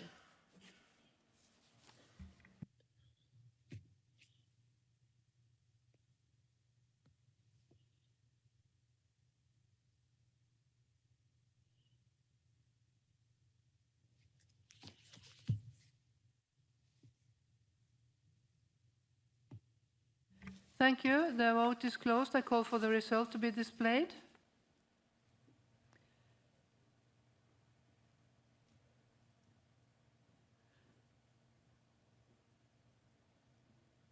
Amendment 9 is rejected. Thank you. And then we move to an oral amendment. Oral amendment 1. I have received an oral amendment from Mr. Kiljunen on behalf of the Monitoring Committee, which reads as follows. In the draft resolution, paragraph 5 replaced the 5th sentence with the following sentence. The Assembly welcomes the transfer of landmines map to Azerbaijan and calls on the parties to continue their cooperation for the mining efforts in the region. The President may accept an oral amendment on the grounds of promoting clarity, accuracy or conciliation, and if there is not opposition from 10 or more members to it being debated. In my opinion, the oral amendment meets the criteria of Rules 34.7.a. However, is there any opposition to the amendment being debated? To object, members present in the hemicycle should stand up, and those connected remotely should request to speak. I see none in the plenary who has raised, and none in the screen.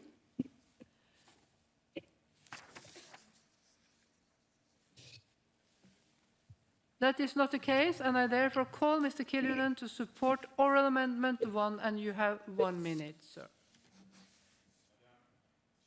Actually, this was a compromise formulation which we would like to propose in terms that there will be good efforts of demining the overall area, obviously including already those landmine maps which Armenia has given to Azerbaijan. It's a good reconciliation move, and we support, and that formulation is compromise in a way, and we hope that we all can agree with.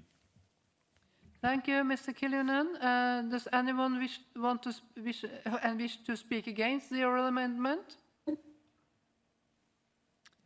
None in the plenary and none on the screen.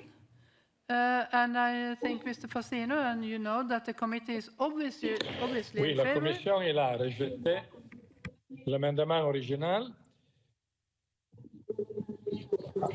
avec une majorité de 2 tiers et a approuvé à l'unanimité l'amendement oral de compromis.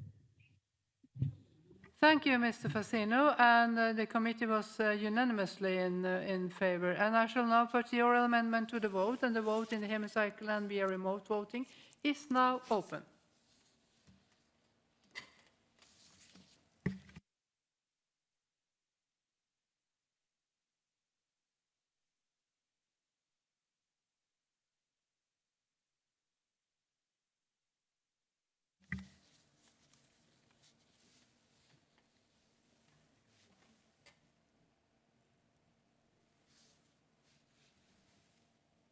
The vote is closed. I call for the result to be displayed.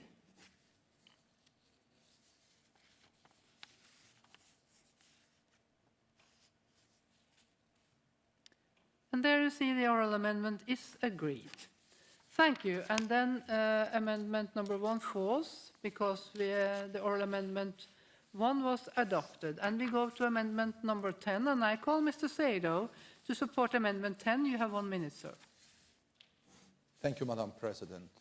Actually, my logic is the same. We have already the report which presented to the Parliamentary Assembly by Mr. Paul Govan. And within that report, it calls to investigate the crimes and all illegal acts which had happened, which is very, very important. And I think we should refer to the report on the basis we should take into account the report which presented by Paul Govan, and on the basis of this report, we should include this item into the report which presented by respectable rapporteurs. Thank you. Thank you, Mr. Sado. Does anyone want to speak against the amendment? Mr. Rubion, the floor is yours.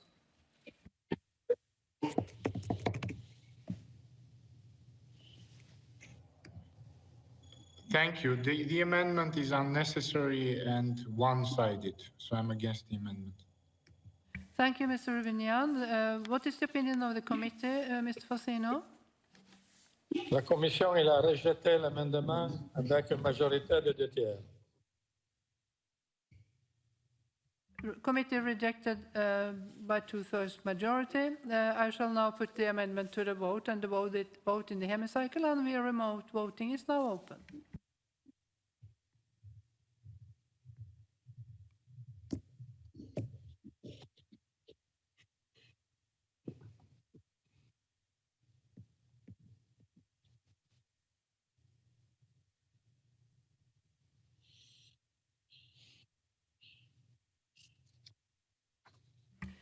Thank you. The vote is closed. I call for the result to be displayed.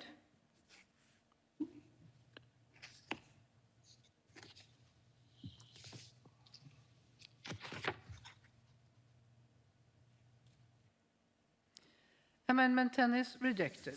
Thank you. And then we go to amendment number 11, and I call Mr. Husinov to support amendment 11, and you have 1 minute, sir.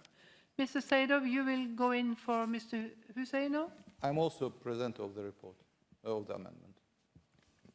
Okay. The floor is yours. Thank you very much, Madam President. In my speech, I have mentioned about the realities.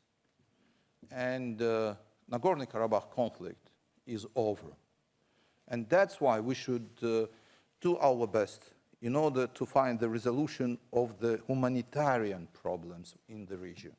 We should do our best in order to create confidence-building measures. But in paragraph 5, you can see the sentence about just and lasting resolution of the Nagorno-Karabakh conflict. My dear friends, Nagorno-Karabakh conflict already resolved.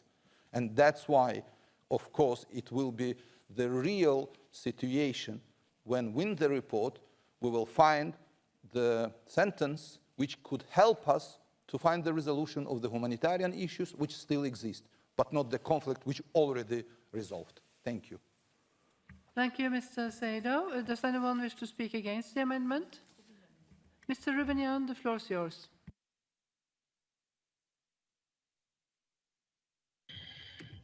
Thank you, Madam Chair. Dear colleagues, literally 2 hours ago, the Azeri armed forces were shooting at the Armenian positions in Nagorno-Karabakh. So unfortunately, what Mr. Saidov is saying is not real. I am against the amendment. Thank you. Thank you, Mr. Rubinio. What is the opinion of the committee, Mr. Fasino? La Commission a rejeté l'amendement à 2 tiers avec la majorité de 2 tiers. Thank you. And the committee rejected with 2/3 majority. Thank you.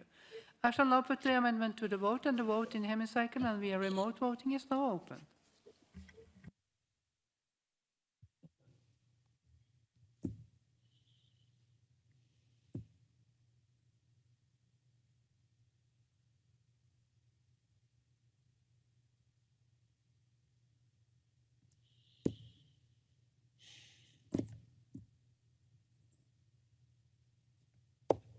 The vote is closed, and I call for the result to be displayed.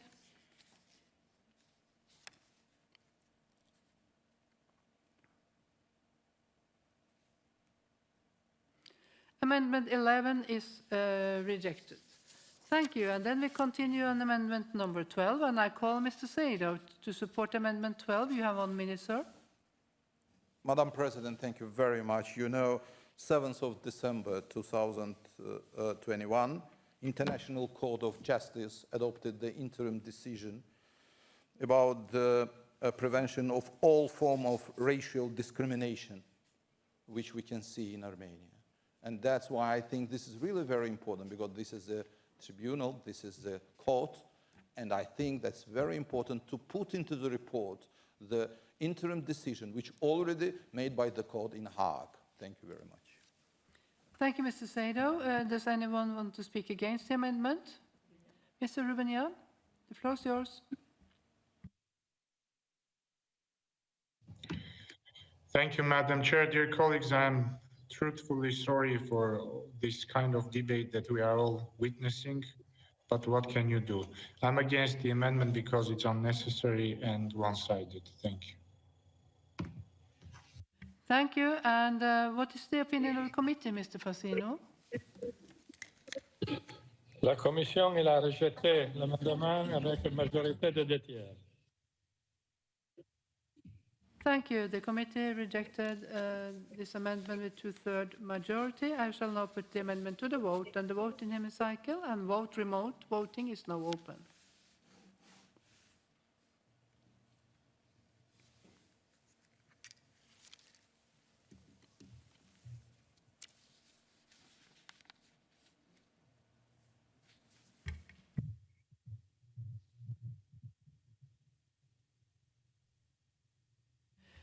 The vote, the vote is closed, and I call for the result to be displayed. Thank you.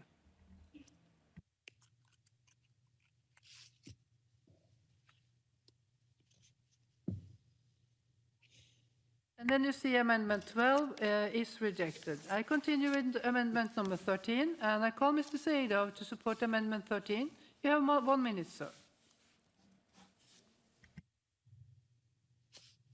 Madam President, thank you very much. This is really very strange. Actually, we are talking about the peace. Actually, we are doing our best in order for confidence-building measures. Actually, 2 leaders of 2 states came together under the auspices of President Putin in Sochi. They agreed to do much more in future than they have done in the past. Everything is going in the right direction. Peaceful negotiations, communication, and we're in favor to input these peaceful moods, as a respectable rapporteur said. That's why this is a reality.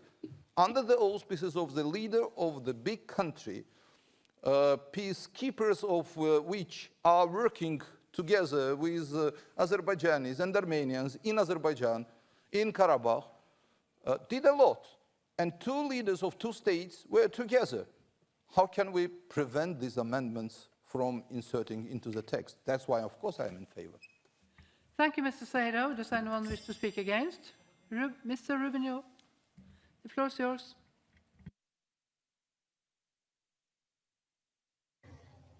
Thank you, Madam Chair. Unfortunately, if everything was going in the right direction, all Armenian prisoners of war would have been repatriated.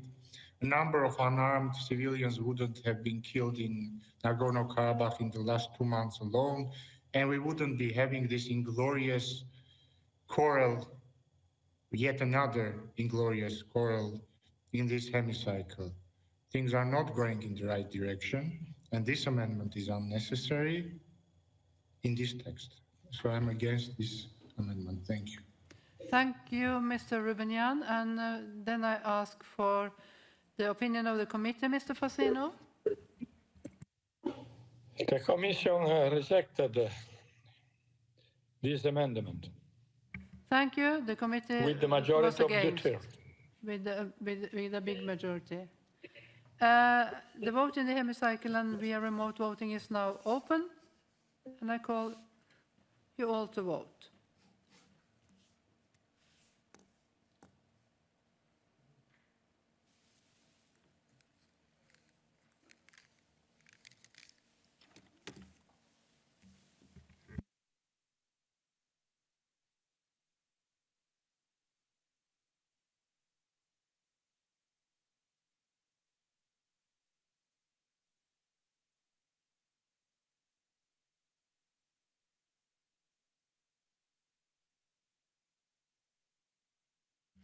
The vote is closed. I call for the result to be displayed.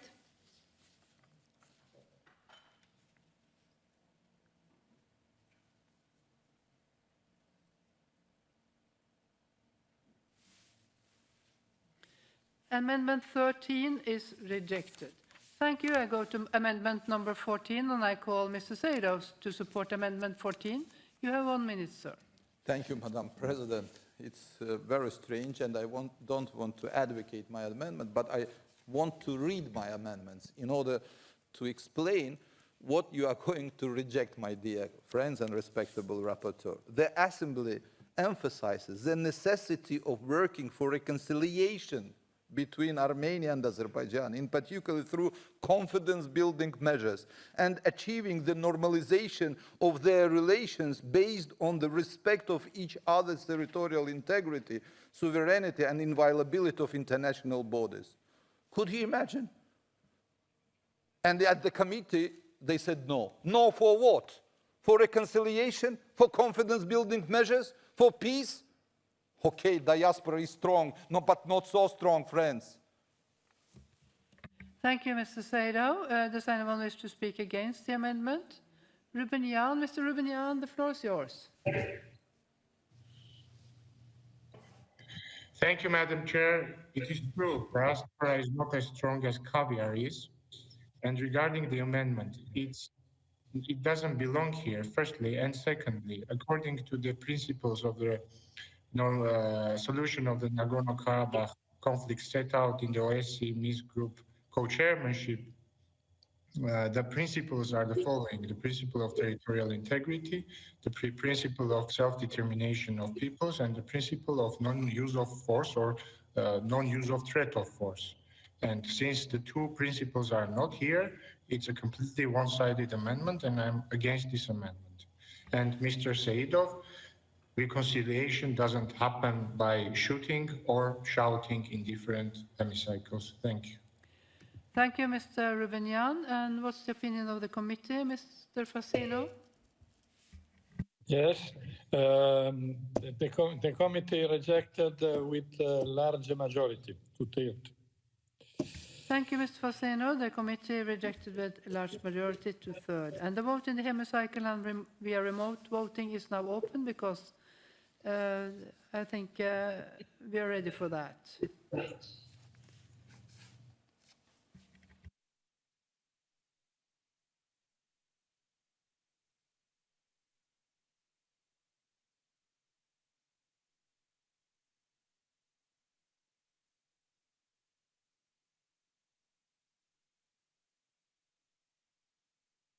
The vote is closed. I call for the result to be displayed.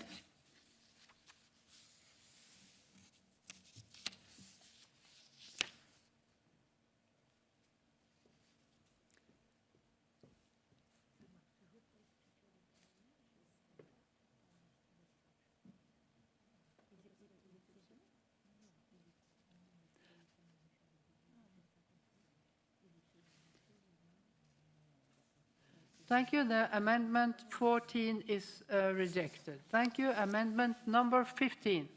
I call Mr. Segre to support amendment 15. You have 1 minute, sir. Actually, Madam President, I did it already, but again, I have to stress that if we are not ready to accept the reality will change the situation by itself. The real war had happened between Armenia and Azerbaijan. Thanks God that now in the region we are fighting for peace because Karabakh already free from occupation, because international law has been restored, because the refugees are able from both sides to return back. And that's why I ask my friends to reflect the realities, that this is a war between Armenia and Azerbaijan. I know that committee has been against, but I have to say that. But this is the reality. Thank you, Mr. Segre. Does anyone wish to speak against the amendment? Mr. Rubinian, the floor is yours.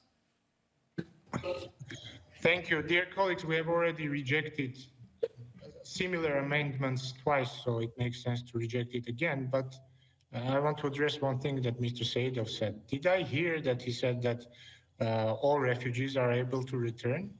Do you know how many Armenians now live on the territories which came under Azeri control after the war? Zero. And they can't return. No ethnic Armenian can enter Azerbaijan, unfortunately, in the 21st century. But it's not about the amendment. I'm against the amendment for the same reasons as I was against the other amendments. Thank you. Thank you, Mr. Rubinian. What's the opinion of the committee, Mr. Fasino? La Commission a rejeté l'amendement avec la majorité des tiers. Thank you, Mr. Fasino. The committee rejected the amendment by a two-thirds majority, and I shall now put the amendment to the vote, and the vote in hemicycle and via remote voting is now open.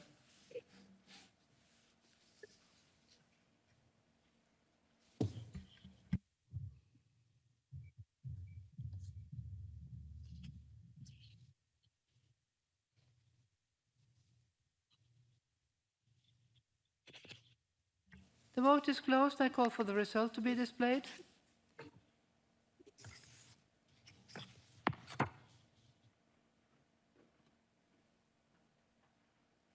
Amendment 15 is rejected. Thank you. Amendment number 2. I call Mrs. Yulhakian to support Amendment 2. You have 1 minute. That will be Mr. Rubanian to take to support Amendment 2, I think. Is that right? Yes, Madam Chair, I will support all our amendments. The purpose of this amendment is to correct the text factually. Thank you. Thank you. Does anyone wish to speak against the amendment? I see none in the plenary. Is there any on the screen? No. What's the opinion, Mr. Fasino, of the committee? La Commission l'a approuvé avec une large majorité.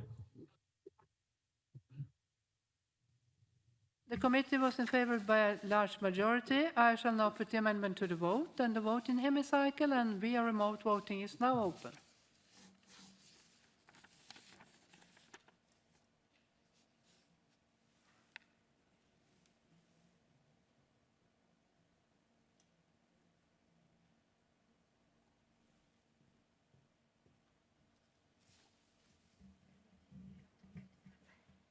The vote is closed. I call for the result to be displayed.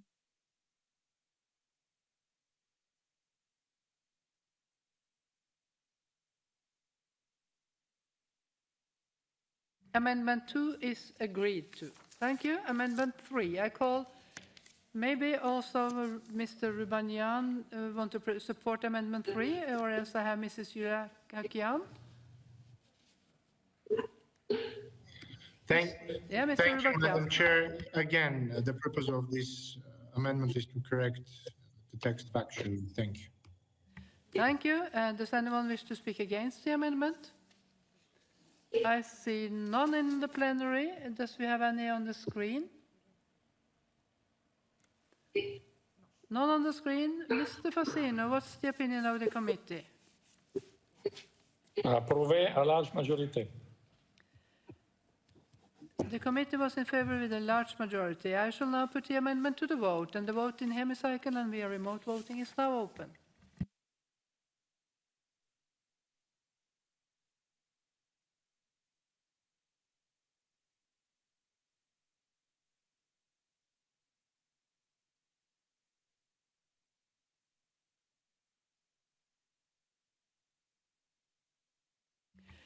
The vote is closed. I call for the result to be displayed.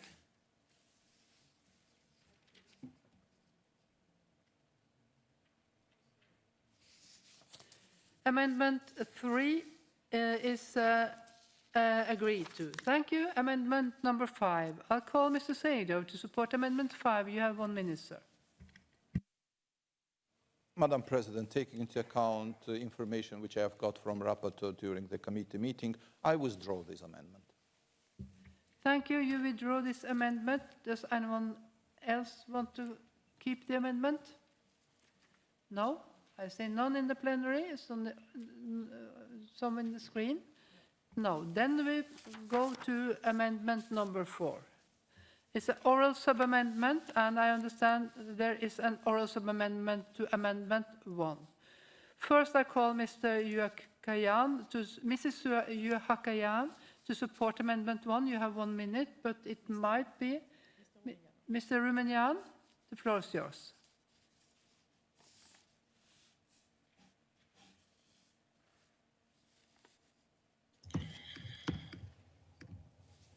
Thank you, Madam Chair. Again, the purpose of this amendment is factual, and also we have reached a compromise text during the committee meeting, which I again approve.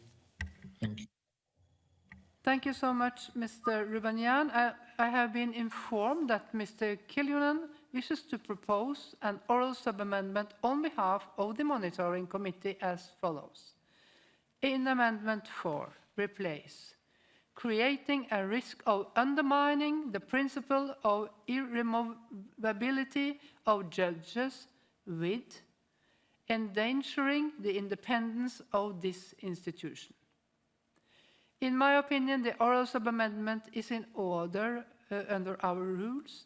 However, do 10 or more members object to the oral sub-amendments being debated?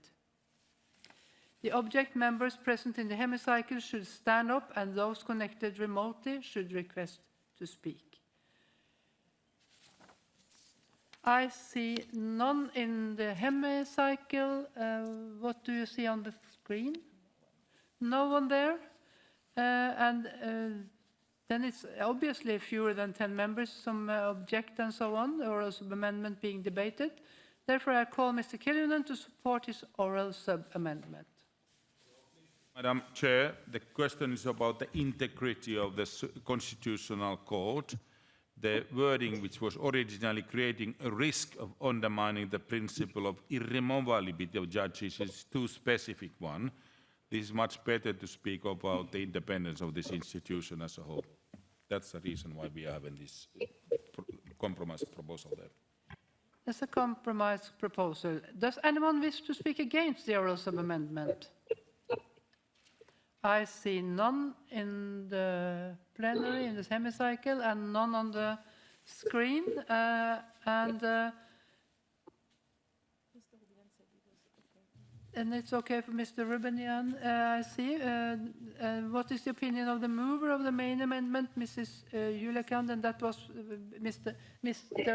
Rubanian that commented.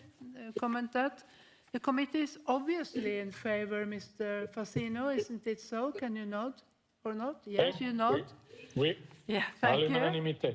Excellent. I will now put the oral amendment to the vote, and the vote is open.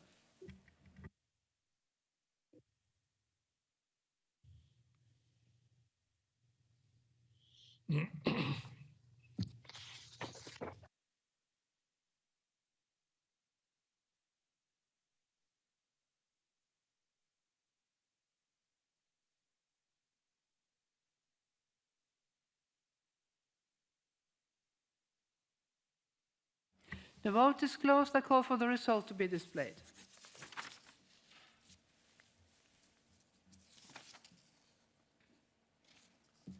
And there you see the oral sub-amendment is agreed to. Then we continue, and we are... yes, Amendment 4 as amended. We have to go through that too, yes. But we are soon reaching the end of the day, but we will... a few amendments more. We will now consider the main amendment as amended. Does anyone wish to speak against the amendment? None in the plenary, none on the screen. What is the opinion of the committee of the amendment? Mr. Fassino, do you... Rubinian? Is Rubinian? And it's okay? It's okay, Mr. Rubinian says. And then I continued, should put Amendment 4 to the vote, and the vote is open.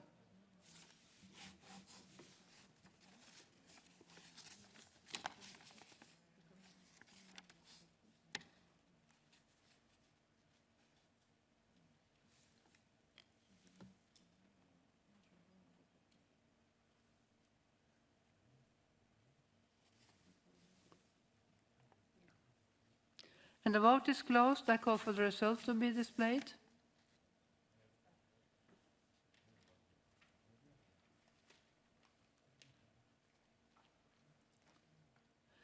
And Amendment 4 is agreed to. Thank you. And then we continue to Amendment number 16. I call Mr. Sado to support Amendment 16, and you have 1 minute, sir. Madam President, I already explained my logic. I gave an explanation. Even we have sent descendant opinion to your report. That's why I withdraw this amendment. You withdraw the amendment. Does anyone else want to keep it?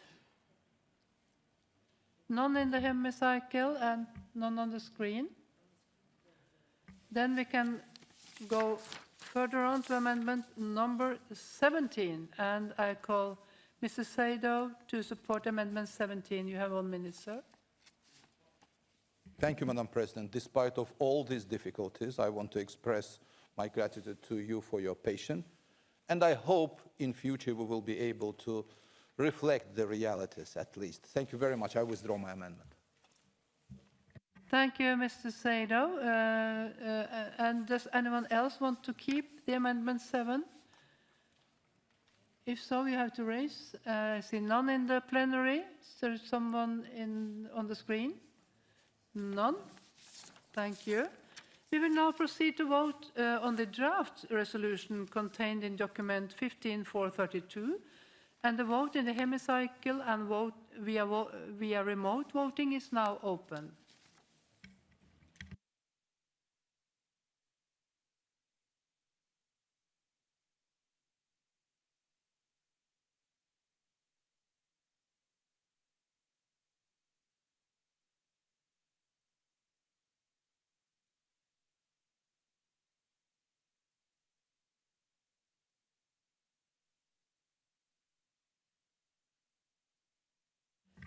The vote is closed. I call for the result to be displayed.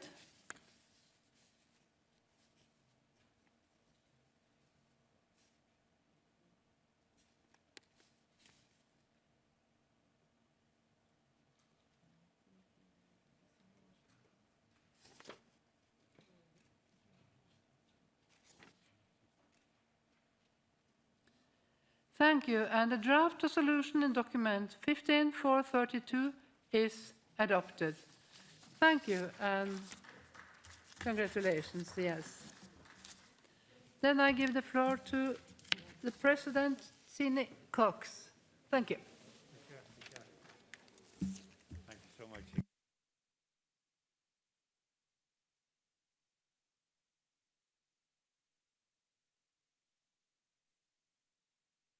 Dear colleagues, before ending this issue on the debate that we had, I now would like to welcome, at the end of our debate, Mr. Alain Simonian, the President of the National Assembly of the Republic of Armenia. Now that we have concluded our debate on the functioning of the democratic institutions and you have taken your decisions on the draft resolution, I am honored to give the floor to you, Mr. President of the Assembly, for a short contribution from your side after the end of this debate. President Simonian, you have the floor. You are online with us.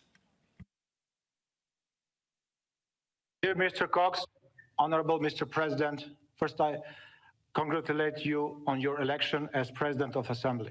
Dear colleagues, it is an honor for me to address the Parliamentary Assembly, and I wish to express my gratitude to reporters Ms. Aberg and Mr. Kilil-Newman for their work on the report about democracy in Armenia.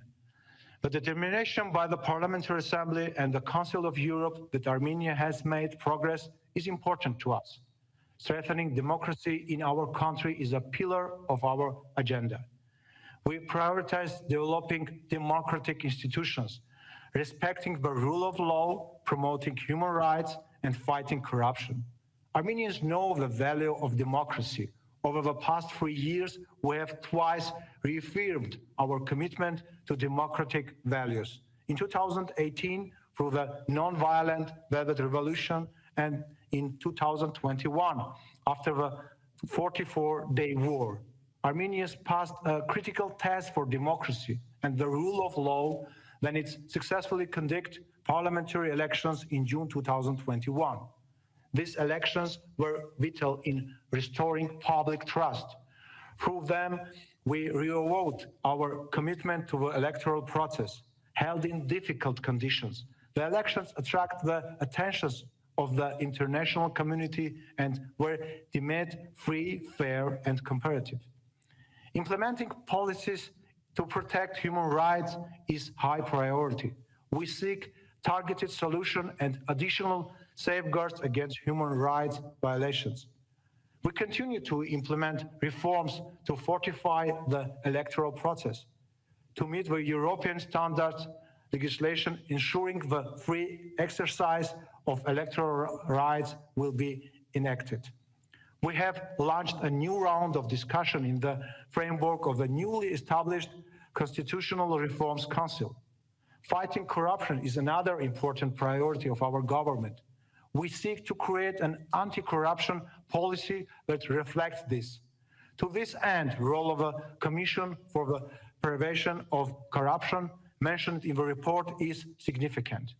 I stress that CPS participates in crafting the government's anti-corruption strategy and has the leverage to ensure transparency and accountability.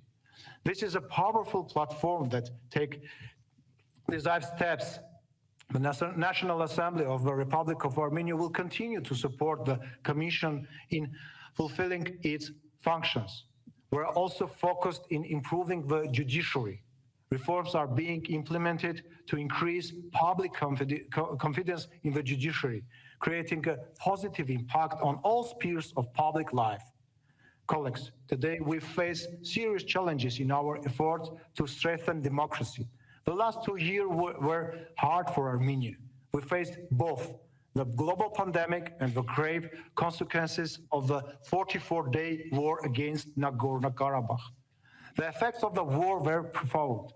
Sometimes it seemed that post-war unrest would threaten the viability of the state. Today, the biggest challenge for us remains security.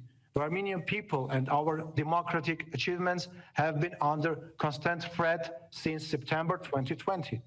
We strongly believe that only peace can guarantee long-lasting security and stability, and that is why our government's greatest duty to its citizens is start an era of peace for Armenia and the region.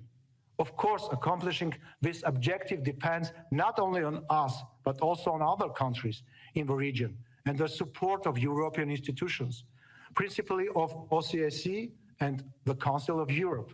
Armenia assumes its share of responsibility for building the foundations of peace in the region. To this end, we must also reach a just and lasting resolution of Nagorno-Karabakh conflict that addresses humanitarian issues, including the safe return of all Armenian prisoners of war. Thank you for your attention. Thank you for your contribution, Mr. President of the National Assembly of the Republic of Armenia. And I do want to ask you to bring the results of our debate and of our resolution to the attention of the members of your parliament.